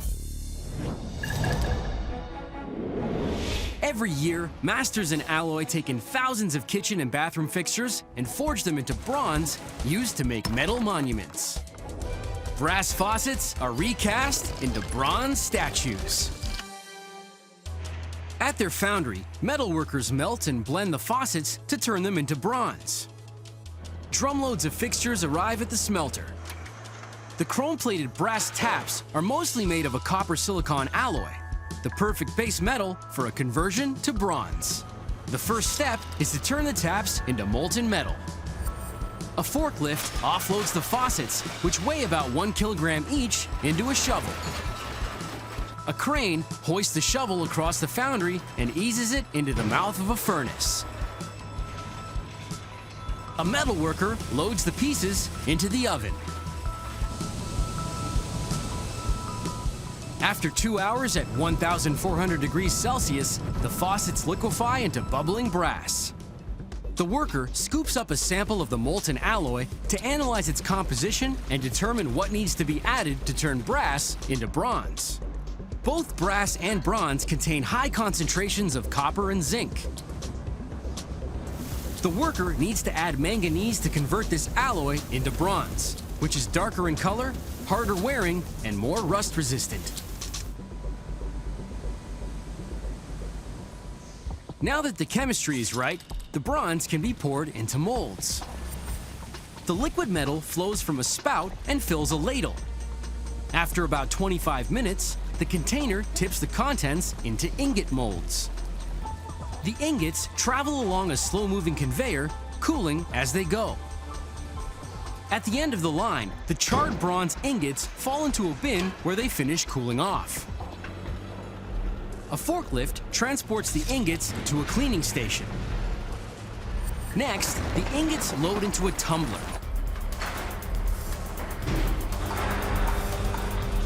Inside the rocking metal cradle, the ingots knock against each other, which removes any spurs and sharp edges.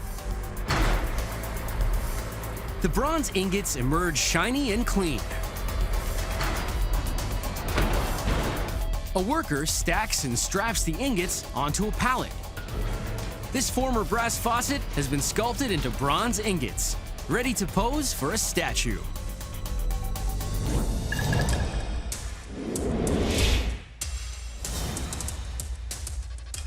Art Casting of Illinois specializes in fabricating fine art sculptures. Once the ingots arrive at the workshop, they create the bronze replicas using a process that dates back 5,000 years called lost wax casting. Today, they are reproducing a statue by Renaissance master Michelangelo. The statue will be cast in 2 halves. Each half is coated in silicone, which dries into a rubbery shell. The original clay models are removed, leaving a detailed negative form inside. The shell is encased in plaster to keep the shape rigid. To make the wax replica, the artisan heats wax with a blowtorch and pours it into the plaster casing, gradually filling the silicone cavity. Once the wax is cooled, the worker pulls the top half of the statue from its plastered jacket and splays open the silicone, freeing a perfect wax copy of the original clay sculpture. This silicone shell can be reused to make additional wax copies of the artwork. Next, in a process called spruing, the worker attaches a wax funnel and tubing to the head, shoulders, and torso of the copy. These will be the arteries through which the molten bronze will flow. In creation step 2, the craftsman covers the wax figure in a ceramic shell. He dips the upper body into a ceramic slurry, which captures every contour of the sculpture.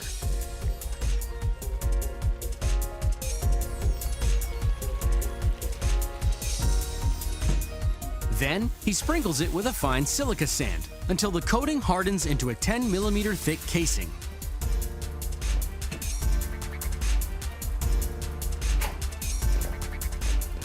An artisan places the ceramic molds of both halves of the statue into a kiln to bake for 25 minutes.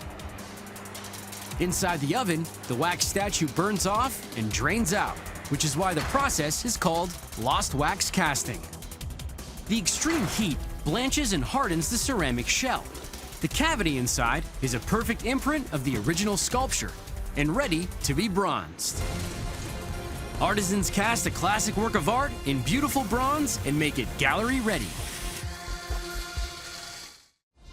Artisans create molds of a famous work by Michelangelo and prepare to cast a copy of the statue in bronze. Wearing heat-resistant gear, the artisan melts the bronze ingots in a crucible at 1,100 degrees Celsius. The foundry workers remove the crucible from the oven with a set of lifting tongs and pour the molten bronze into the funnel of the ceramic molds.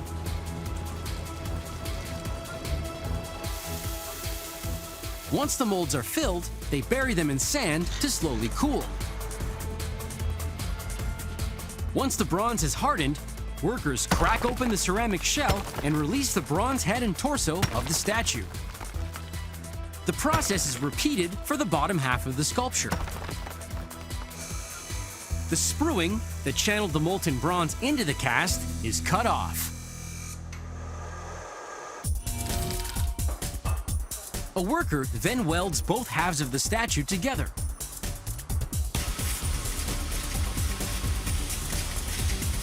He grinds away rough edges, filing and sandblasting the surface until it's identical to the original. The statue is complete, a flawless bronze miniature of an iconic masterpiece.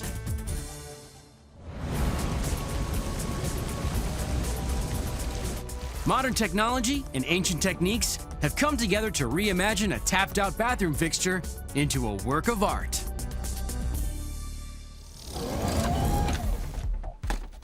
Expanded polystyrene cups, street name Styrofoam cups, are lightweight, strong, and cheap. That's made them ideal for keeping coffee addicts on the go. But of the 15 million tons of EPS produced every year, only 15% of it is repurposed. That's because EPS is extremely difficult to recycle.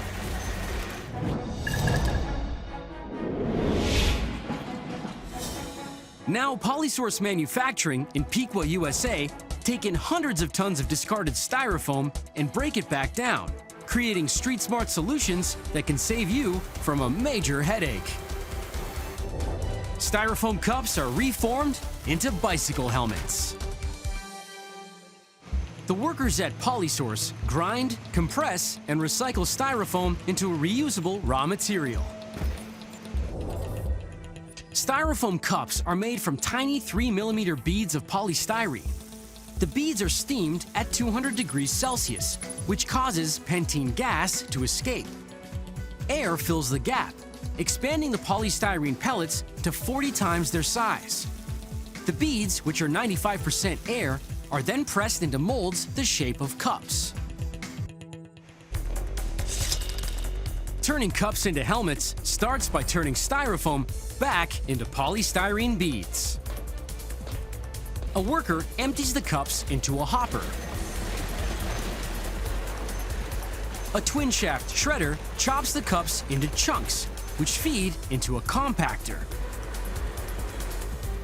A ramming arm squeezes the pieces of styrofoam together, compressing them into a dense EPS beam. A worker breaks off stackable blocks and loads them onto a pallet for easy transport. Next, the styrofoam is ready to be ground even smaller. The worker places the blocks onto a step conveyor. It feeds a 100 horsepower grinder. Blades shred the pieces, reducing them to flakes. A blower propels the Featherlight flakes through overhead pipes into an extruder. Inside, an auger winds the styrofoam through the barrel, which melts the flakes at 430 degrees Celsius. The auger pushes the molten material through a screen, turning it into strands. A high-speed rotating blade cuts the polystyrene into small, uniformly sized pellets. The pellets float in a water trough to be cooled.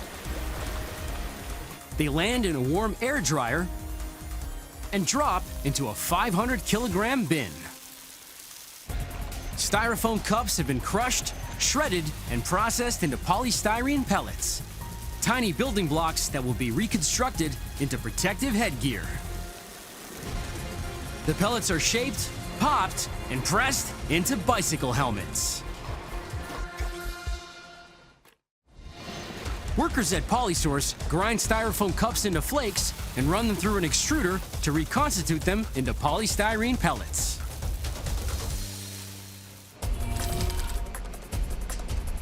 A forklift hauls the bins of pellets to a second extruder.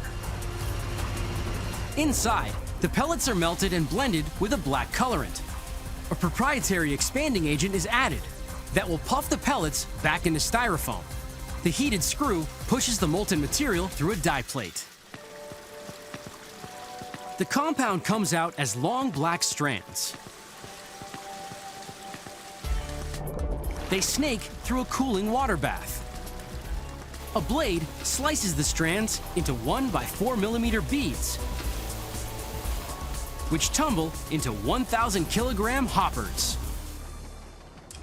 A worker wheels the hopper to the steamer. Steamed heat will expand the polystyrene back into styrofoam. At the steamer, a vacuum sucks the pellets into a large pressurized drum.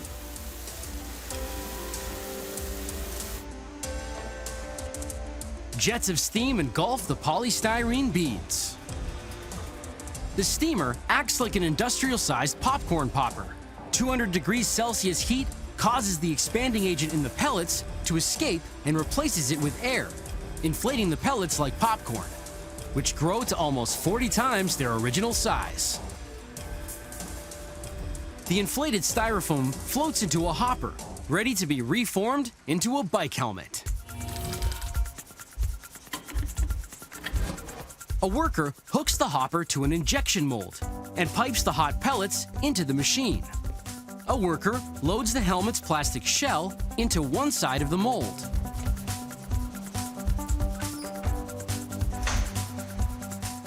The operator starts the machine. Once the door shuts tight, the expanded polystyrene pellets are injected into the mold, filling it with shock-absorbing foam. The foam forms around the exterior plastic shell, bonding them together.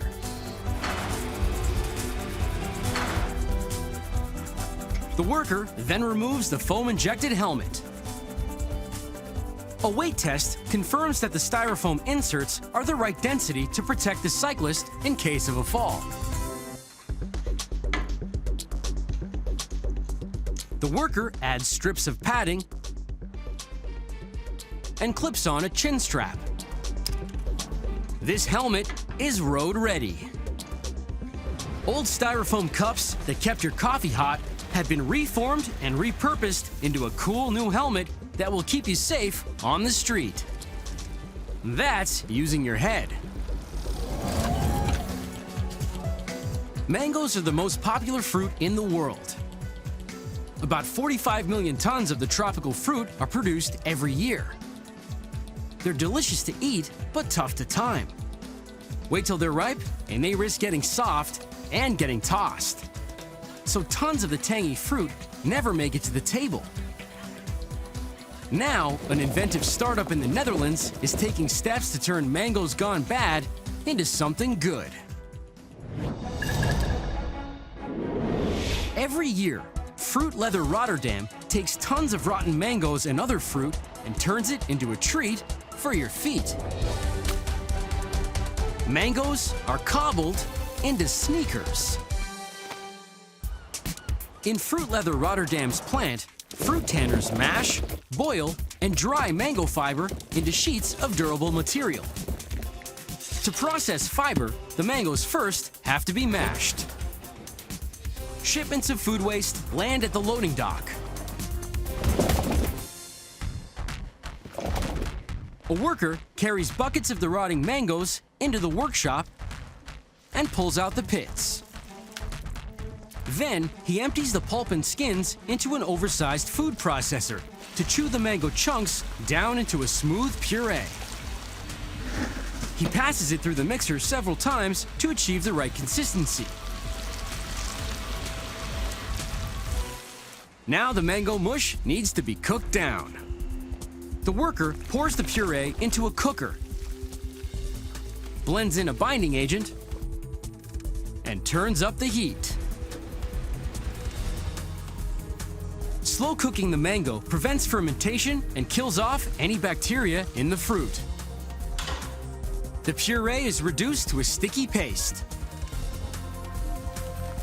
Much of the moisture has been cooked out, but it still needs to be dried further. The tanner drops a glop of mango paste onto a glass tray that is 40 centimeters wide by 60 centimeters long. He spackles it into an even layer. He loads the sheets onto a rack. Then slides the fruit platters into a dehydrator. The mango sheets cook low and slow. Warm air circulates inside the dehydrator, pulling the moisture from the fruit while preserving the oils, so the fibers maintain their elasticity. The worker removes the sheets. The sheets retain only 20% moisture. The dried mango is now strong and stretchy. Mangoes contain fibers called hemicellulose, cellulose, and lignin. When dehydrated, the fibers form a tight matrix that's strong enough to be made into footwear. Mangoes have been pitted, pureed, and dried into fruit material, ready for the next step in becoming sneakers.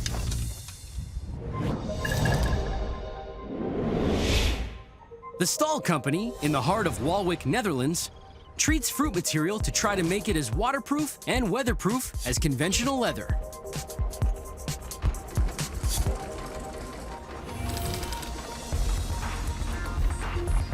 Workers unwrap the mango material and place it on a wire conveyor belt.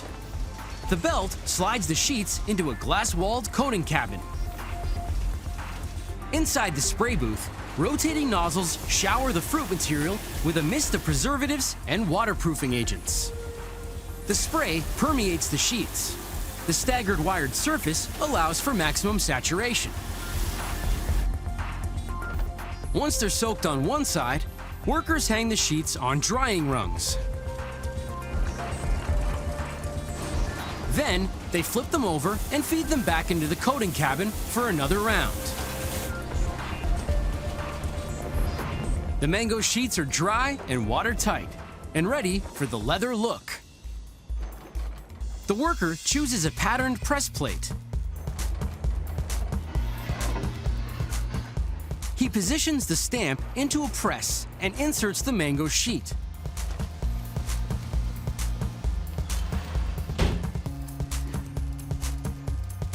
The plate is heated, and the press embosses the sheet with an authentic leather grain. At quality control, an inspector tests the embossed fruit material, stretching it to the limit and tearing it apart to confirm it's up to spec.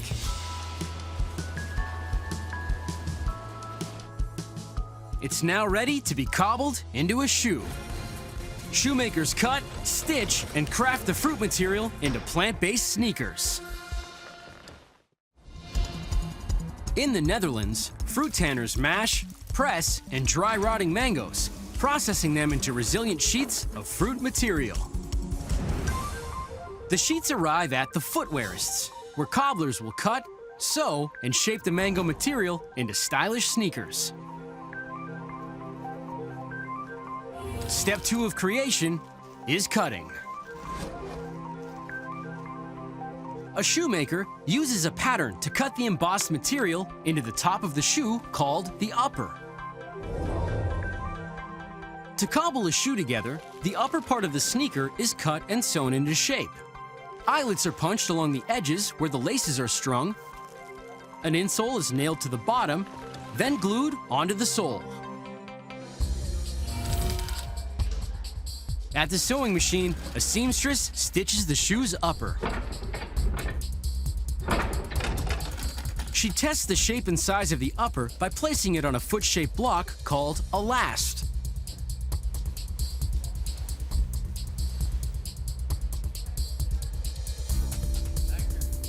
Using a wooden last to stabilize the upper, the cobbler taps nails through the edges of the mango material to secure it to the insole.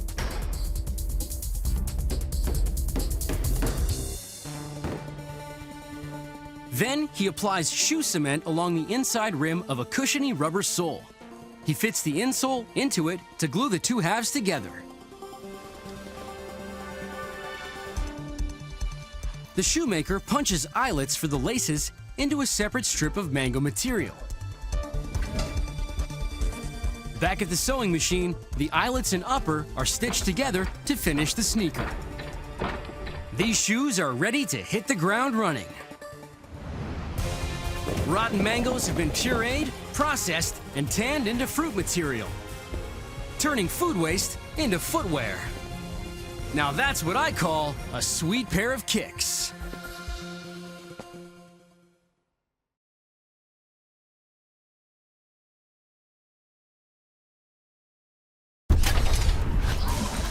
Plucked from the trash, everyday objects are destroyed, then transformed by technology, reborn into modern marvels.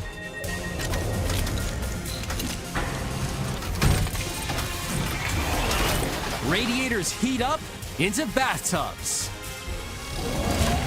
Bottle caps roll into skateboards. Windows break into beer bottles.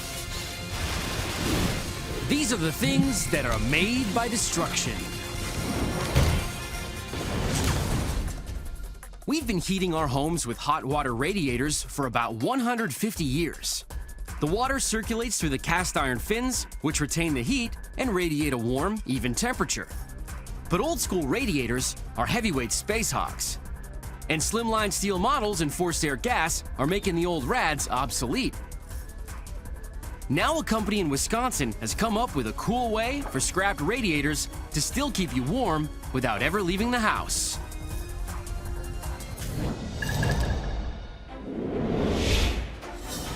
The Kohler factory recycles 54,000 tons of scrap metal every year, melting cast iron down into a renewable resource and transforming old radiators from a hot zone into a comfort zone.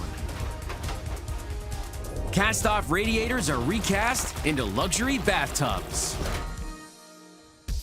To turn the radiators into soaker tubs, foundry workers melt, mold, and coat the cast iron. The first step in the destruction process is loading. A powerful magnet chained to a crane picks up radiator parts along with iron-rich scrap metal and airdrops them into a huge tray called a charging pan. The pans empty scrap iron onto a scale until the weight count hits 4,000 kilograms. A heavy-duty belt shakes the cast iron parts into a large cone, which funnels it into a charge bucket.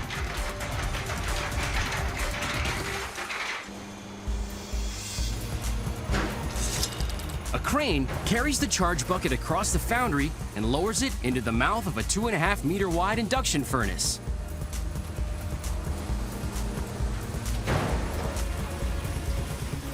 The bucket releases metal into the furnace and it begins to melt. An induction furnace is surrounded by a coil of copper wire. The coil creates a rapidly reversing magnetic field, exciting the atoms in the metal that in turn generates temperatures of 1,300 degrees Celsius. It can liquefy 13 tons of scrap every hour.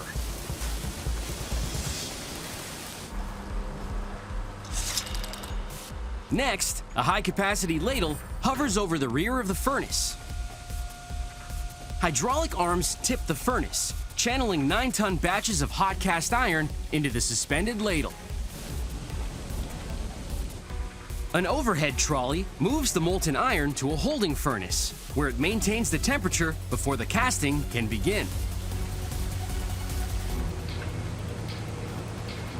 In creation step 1, the melted down radiators are poured into sand molds. A foundry worker ferries the molten iron to the molding line. He pours the melted metal into bathtub-shaped sand molds. Once the metal cools, the sand molds are broken apart. Then the tubs are blasted with steel shot to scour the surface clean. The operator guides the tub to the grinding station. A robotic arm grabs the 115-kilogram tub in its claws and swivels it onto an assembly line. Automated grinders sweep along the walls of the tub, sanding down any rough surfaces.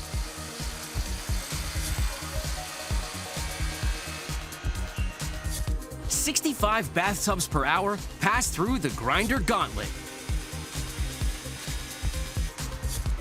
A tech inspects every tub that comes off the line. He manually grinds the hard-to-reach spots that the auto sander may have missed. The surface is smooth and uniform. This bathtub is ready for a shower. The bathtub is coated with enamel, baked, then sprayed again to give the cast iron tub its familiar white gloss. Foundry workers melt down scrap cast iron radiators, mold them into bathtubs, then blast and sand the surface until they're ready to be enameled. First, workers sprinkle on a base coat made with a slurry of powdered glass. This first coat prepares the cast iron surface to adhere to the enamel.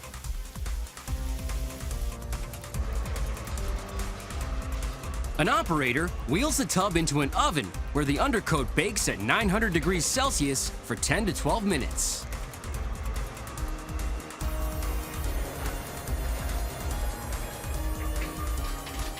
Once the first layer is fused to the metal, the bathtub is heated in a second oven, now to 970 degrees Celsius.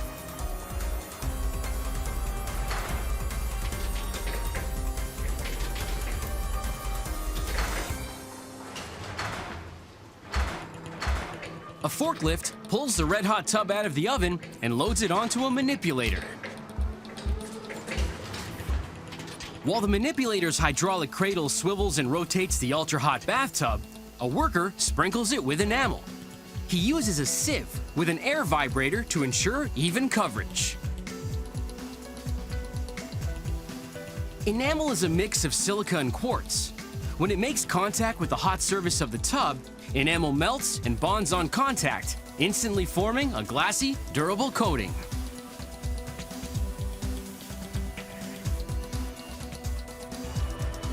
The process is repeated until finally a worker pulls the tub out of the oven for the last time and rolls it to a cooling shed.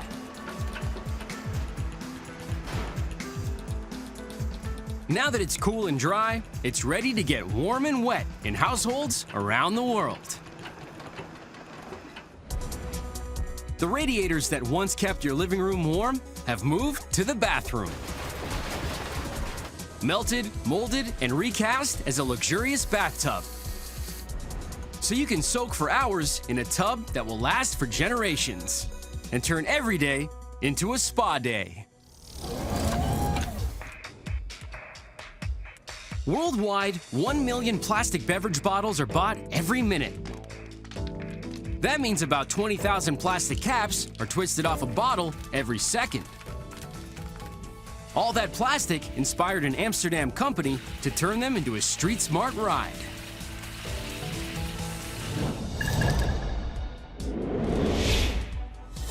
The Wasteboard company is collecting bottle caps and remaking them into a sidewalk surfer with real curb appeal. Plastic bottle caps are being baked into skateboards. The first step in destruction is collecting. Today, a team from a company called Plastic Whale is fishing plastic bottles out of Amsterdam's canals.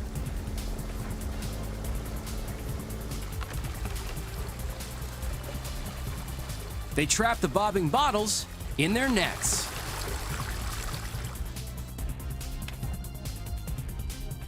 their shop, workers unscrew the bottle caps, then bag them and ship them across town to the wasteboard warehouse. In destruction step 2, the plastic bottle caps are sorted.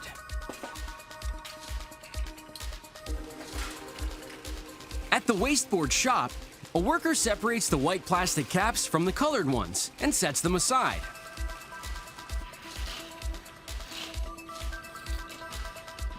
Then she gathers the rest of the caps and drops a multicolored mix into an industrial blender.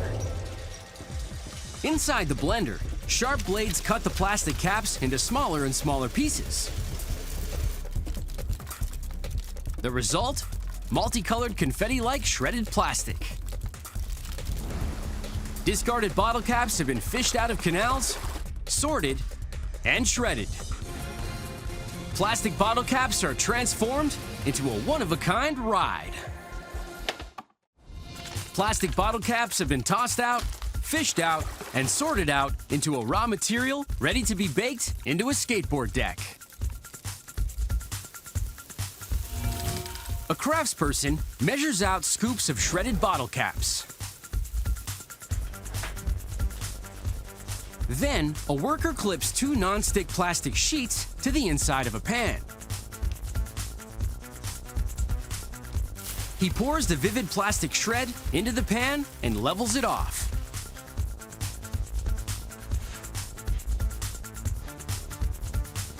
Then, he pops the pan into an oven.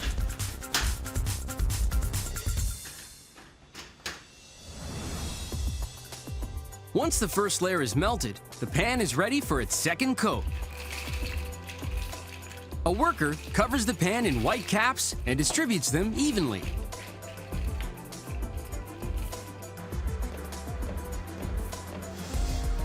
Then it goes back in the oven.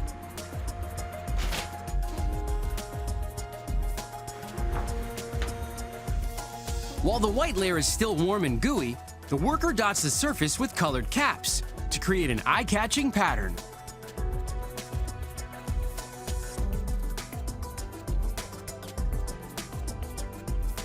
He puts the plastic parfait back in the oven until the layers melt and blend together. While the board is baking, the craftsmen prep for the next step, molding.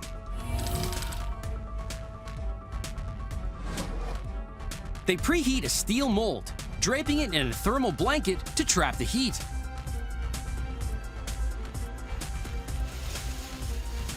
They pull off the blanket and open the mold. Then the craftsman sprays the metal surface with a non-stick lubricant.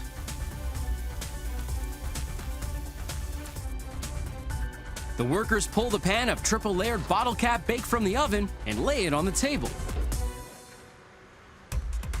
The craftsmen then flip the top of the mold onto the pan and turn it over.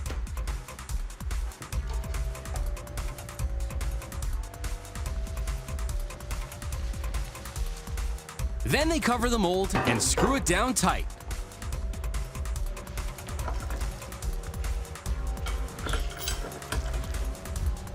Fans cool the plastic down for about an hour. The workers unpack the mold and release the hardened resin. The worker uses a circular knife to trim the edges, revealing the skateboard's rounded rectangle shape.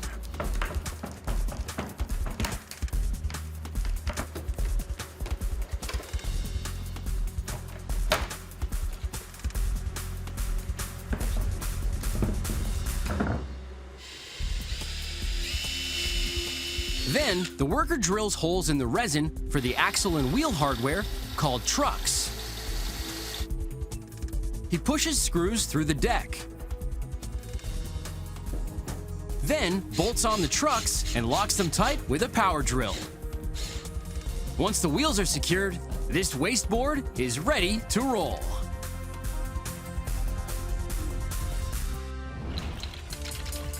Tossed off bottle caps have been shredded, shaped, and baked into a sustainable skateboard deck capped with a cool, one-of-a-kind design.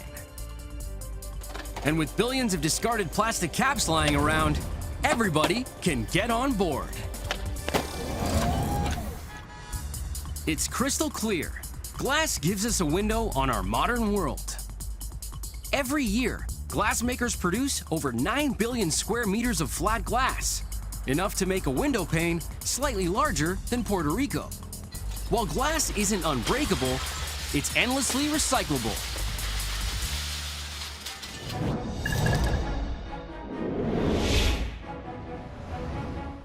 So Malta Glass in Lommel, Belgium is turning broken windows into a refreshing new solution. Window panes are remodeled into beer bottles. To return the flat glass to a raw material, workers sort, smash, and grind the glass into tiny shards. In destruction step 1, sheets of discarded glass are broken down.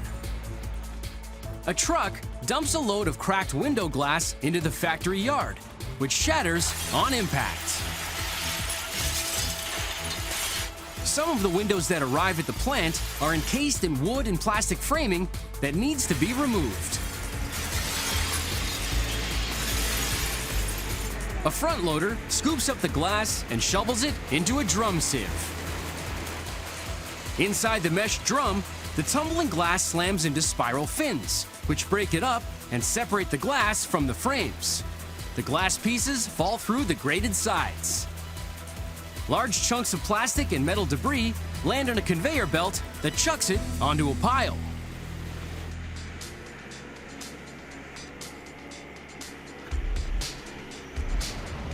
A front loader drops the 20-centimeter glass pieces onto a belt that moves them into the plant.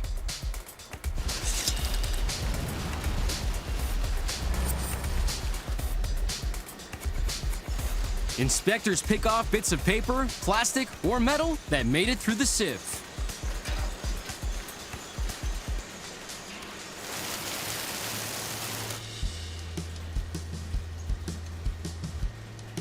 The glass then moves into a final spinning drum, which filters out any remaining non-glass debris.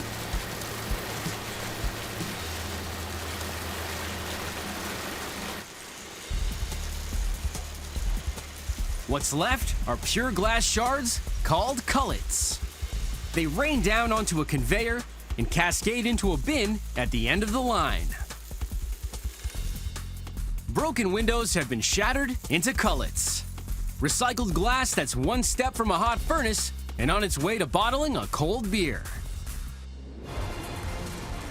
Bottle makers blend, heat, and shape the glass shards into beer bottles. Glass recyclers process broken window panes, crushing, grinding, and refining them into pure glass shards called cullets. The cullets arrive at OI in Leederum, Netherlands. They'll mix, melt, and mold the glass cullets into glass beer bottles. First, the cullets need to be blended with a few other glass-making ingredients. From a nearby barge, a crane transfers loads of limestone, sand, and ash into a mixer. The clear glass cullet is added. Finally, green cullet is added to give the beer bottles their final color. All the ingredients are mixed together and released into a furnace.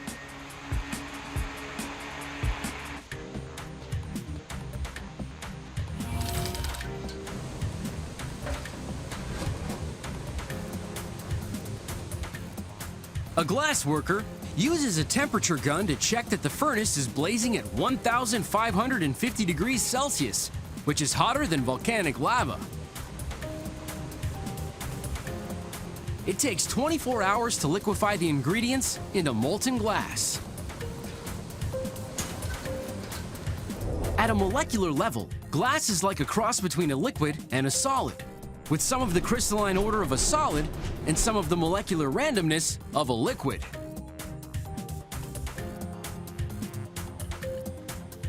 When it's ready, A technician releases streams of molten glass into a melter.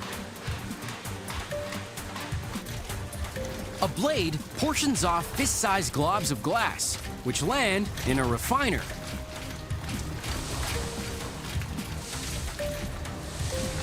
The red-hot globs shoot through cooling pipes on their way to the next step in creation, forming.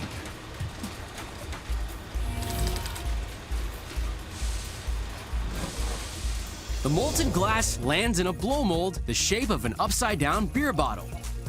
Jets of compressed air inflate the molten glass until it expands and fills the mold. The roughly formed bottles are flipped right side up and encased in a second mold. Another blast of air is blown into the mold to transform the molten glass into its final shape. The mold opens, releasing the newborn bottle. Clamps lift the hot bottle by the neck and shuttle it onto a crowded cooling line. About 500,000 bottles are deposited on the line every hour, 24 hours a day, 365 days a year.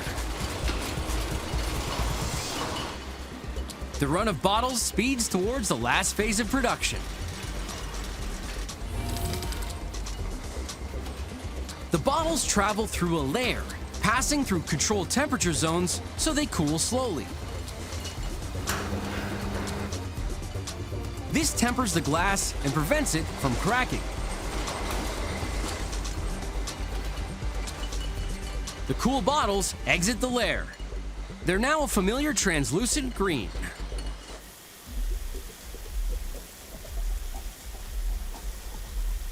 Automated shower nozzles spray the sea of bottles with a lubricant, so they can jostle their way through inspection without scratching the glass surface. An inspector spot checks the bottles for strength, thickness, shape, and color. The bottles then file through an automatic inspection station. Cameras and lasers check the bottles for cracks or bubbles. If they spot an imperfection, the bottle is bounced off the line.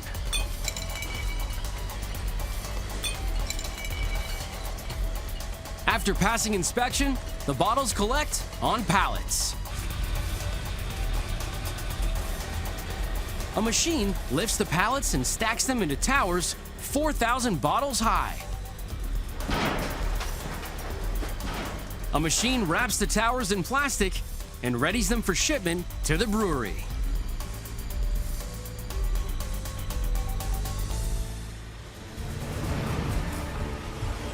Heat, know-how, and heavy machinery can turn a broken window into a window of opportunity, and shattered glass into a brand new bottle.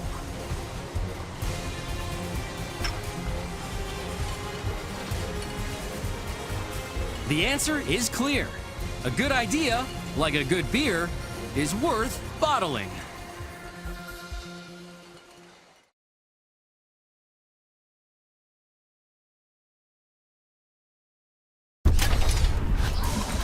Plucked from the trash, everyday objects are destroyed, then transformed by technology, reborn into modern marvels.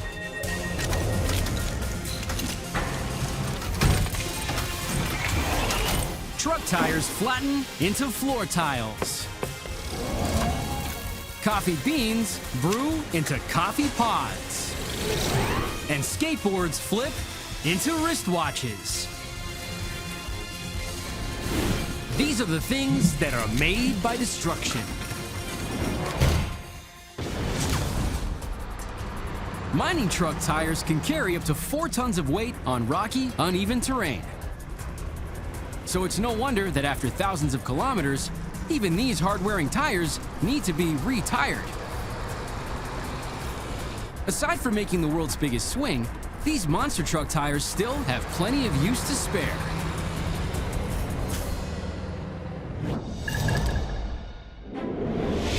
NextSource Recycling in Chatham, Canada has found a new way to keep the rubber on the road. Heavy-duty truck tires are being changed into outdoor tiles. At the plant, Workers take in hundreds of mammoth tires and cut, shred, and grind them back into crumb rubber. Tires are made of rubber reinforced with steel belts. Nylon plies add stability and ensure an airtight seal. Steel wires, called beads, keep the tire mounted to the rim. The first step of the destruction process is debeading. A forklift loads a 5,000 kilogram tire onto a debeater. Driven by powerful hydraulics, a hook reaches into the tire and rips the steel bead from the sidewalls. Once it's been gutted, a hydraulic shearer chomps the tire into chunks. In destruction step 2, the tire is shredded into smaller pieces. A loader drops the tire parts onto a conveyor. They drop into a pre-shredder, which scissors them into 12-centimeter rubber shred.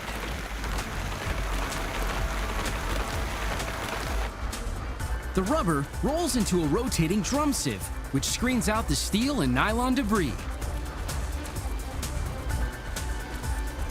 The separated rubber drops onto a massive pile. A front loader scoops up a load of rubber shred and drops it into a hopper. The hopper feeds a grinder, which chops the shred into small crumbs. The crumb exits onto a vibrating conveyor called a classifier. The bits of fiber and metal shred stay on the perforated belt, while the heavier rubber crumb bounces through the grate and drops into super sacks, ready for shipping.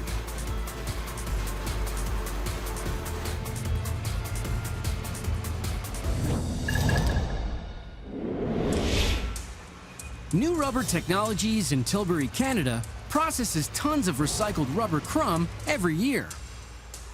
The next step in the process is devulcanizing. At the factory, a front loader fills a hopper with rubber crumb. To make rubber less sticky and to help it keep its shape, rubber is vulcanized.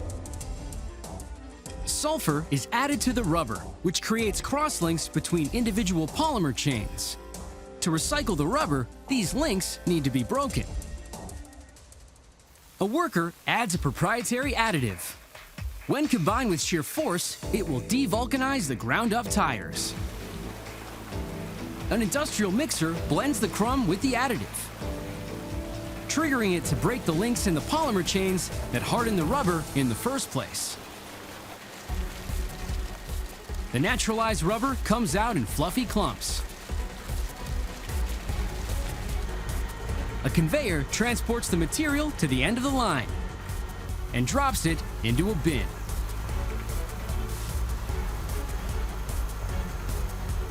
A worker shovels the devulcanized rubber into 9-kilogram bags. Giant truck tires have been reduced to fluffy rubber balls, ready to roll into hard-wearing outdoor tiles. The devulcanized rubber is flattened into sheets and molded into durable flooring. Rubber recyclers tear apart massive truck tires, grind the rubber into crumb, then devulcanize it to restore its original state. The first step in making rubber floor tiles is to convert the devulcanized rubber back into a material that can be shaped and hardened. A worker loads the 9-kilogram bags of rubber crumb onto a conveyor belt. He adds a strip of natural rubber, oils, and the key ingredient in vulcanization, sulfur. The belt feeds the materials into a mixer, which works the blend to a doughy consistency. After 7 minutes, a hard roller kneads the rubber dough and heats it. This helps mix in the sulfur and solidifies the rubber into durable, thick sheets. As it comes off the press, a worker slices off lengths of the vulcanized rubber and winds it into a wrap. He hands it off to another operator, who loads it into a hopper that feeds a machine called a calendar. The rubber wrap squeezes between two hard rollers that cools and flattens it into thick sheets. As the sheets wind onto large spools, corrugated plastic is sandwiched between the layers to vent the newly rolled rubber and keep it from sticking. A forklift ferries the spool to the tile press.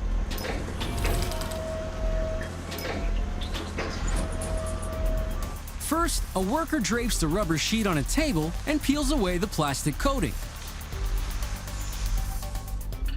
Guided by a tile-sized plexiglass template, he cuts the sheet into pieces. Then the worker sprays lubricant into the tile presses. He loads each press with a rubber square, which will form the face of the tile. He layers smaller strips on the square to form the bottom of the tile. The lids drop on the mold that shuttle into a press that cures the rubber at 176 degrees Celsius. After 7 minutes, the molds pop open. An operator pulls out the freshly cured rubber tiles. They're flexible and durable, with snap-on edges that make them easy to install.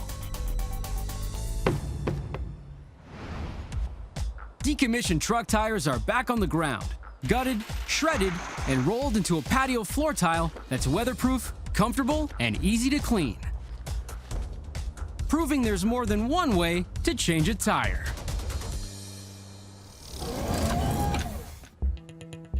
Many of us just can't wait to caffeinate and kickstart every morning with a jolt of Java. But brewing a perfect cup of coffee can be tricky, even for die-hard coffee addicts. Now there's a way to pour a great cup of Joe every morning.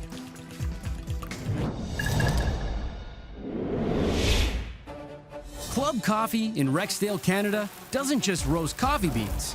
They turn them into their own single-serve compostable containers. Coffee beans are transformed into eco-friendly coffee pods. In their 12,000 square meter factory, coffee workers roast and separate the skin from the coffee bean to turn it into a reusable raw material.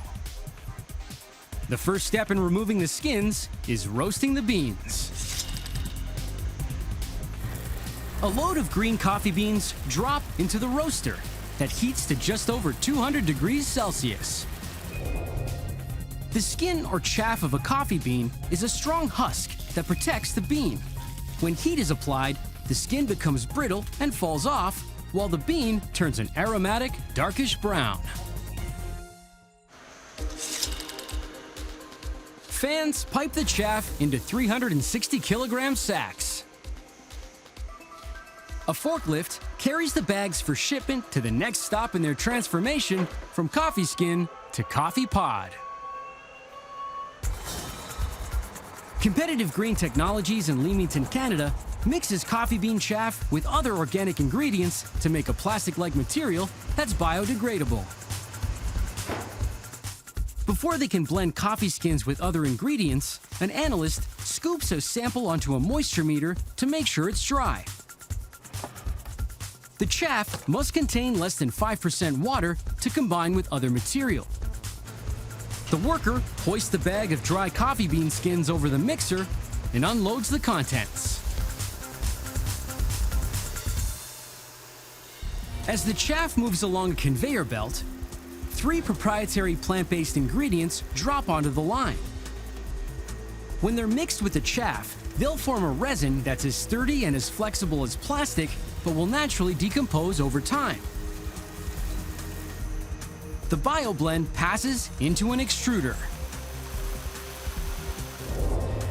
A heated screw melts the material and pushes it through a die plate. A rotating blade chops the molten resin into pellets that then pass through water to cool and harden. The bioresin pellets shoot into large cardboard boxes lined with aluminum foil.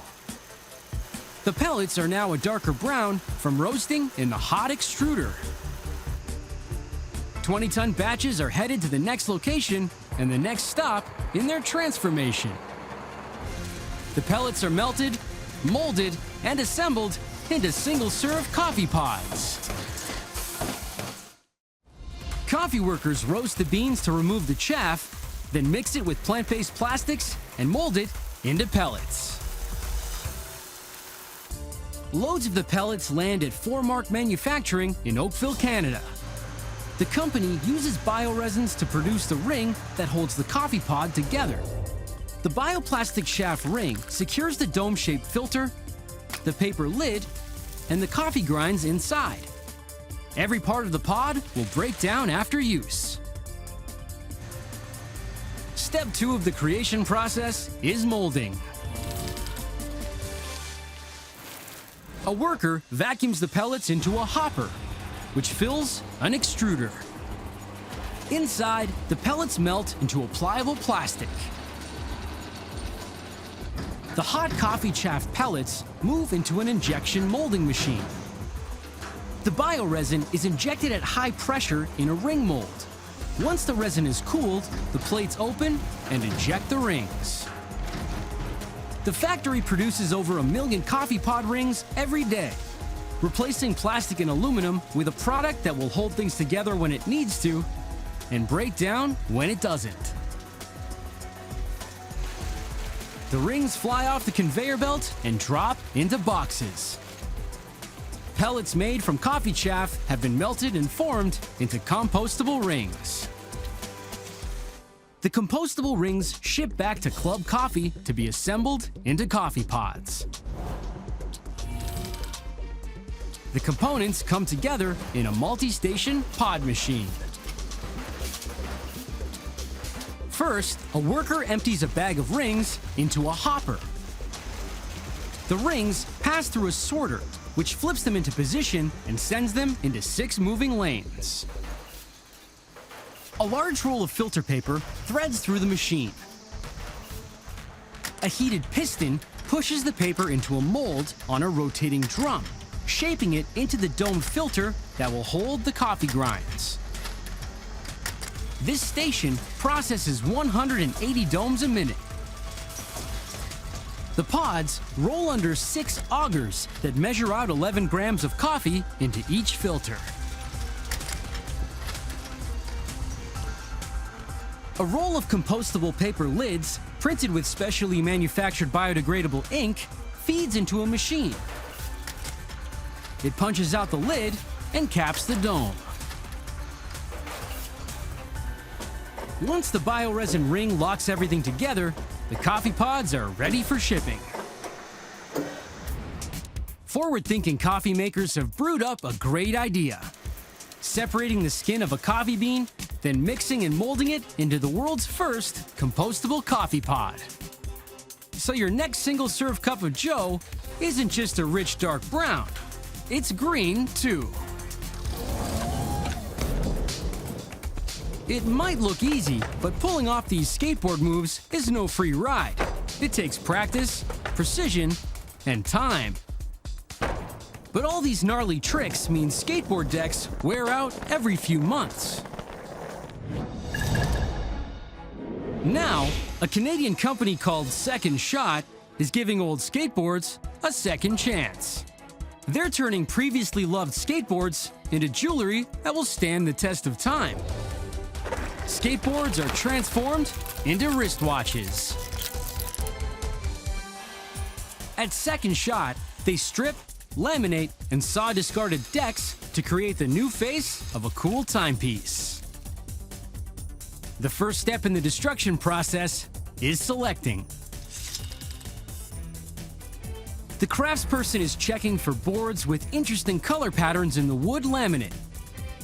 Skateboard decks are constructed with 7 layers of multicolored maple. To expose the laminate, the worker has to peel away the grip tape. First, he secures a broken deck to the workbench. He aims a heat gun at the surface to soften the glue holding the tape down. Once it's hot, the grip tape separates in one smooth tug. The craftsperson marks the deck with a pencil, then flattens a piece of guide tape along the edge. He cuts the end off the board with a bandsaw.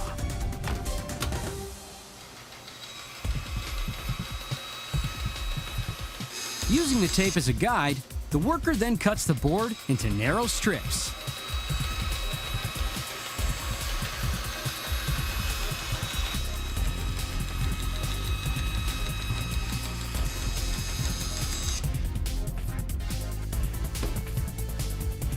A belt sander scrapes away lacquer and wax and removes any remaining board graphics.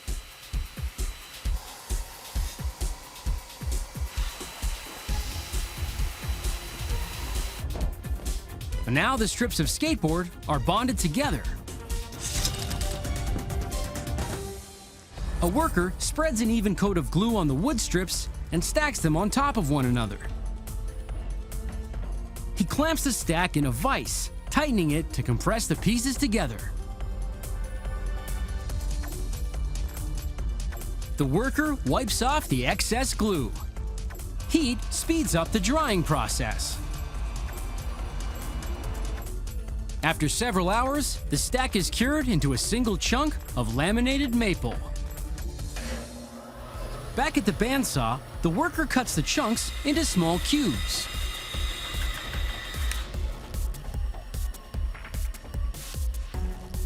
Then, he slices the cubes into thin sheets and dices the sheets into short sticks. Every stick displays a different shade of the maple laminate. Fractured skateboard decks have been stripped and sawed into colorful maple sticks. It's time to turn the pieces into the face of a stylish wristwatch. The sticks are laminated together, cut into patterns, and integrated into a one-of-a-kind timepiece. Old skateboard decks have been stripped, stacked, and sliced into multicolored laminated sticks. The first step in creating the watch face is to arrange the rectangular sticks in a unique geometric design. A worker glues 6 laminated sticks side by side into a square. Then he glues the squares into a stack, building a wooden block.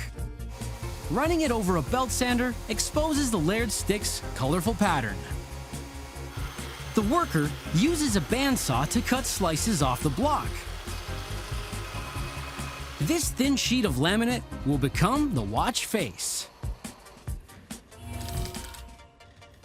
In creation step 2, the internal movements are assembled. The watchmaker spreads glue on the wooden face and fixes it to a metal backing plate for added support. Once it's fused together, he uses a drill press to make holes for the hands and hour indicators.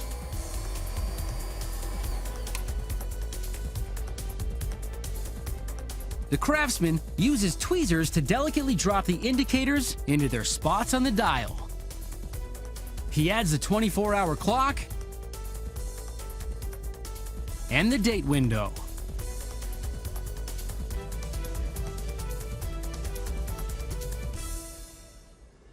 Then, the watchmaker installs the quartz movement.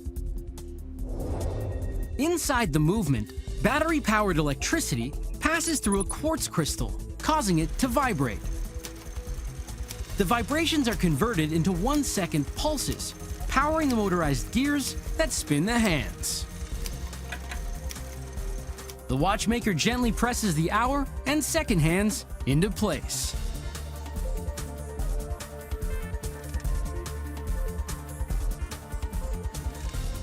Once he's determined that all the components are in precise position, the craftsman can enclose the dial in its case.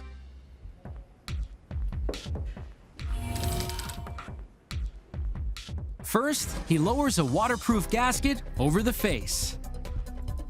Then, he press fits the mechanism into a protective crystal attached to an elegant metal band. the craftsman flips over the watch to insert the battery and snaps in the shock-absorbing cover to lock everything in place. He installs the crown, the miniature knob that adjusts the time and date. Finally, a monogram backplate completes the timepiece. A quick polish, and the watch is packed in a cool maple box, also made with repurposed skateboard decks. Skateboards that were kicked to the curb are back on the block. Stripped and chopped and reimagined as a handcrafted wristwatch that's always set to right now. Because when you combine craft and creativity with the right material, it's really just a matter of time.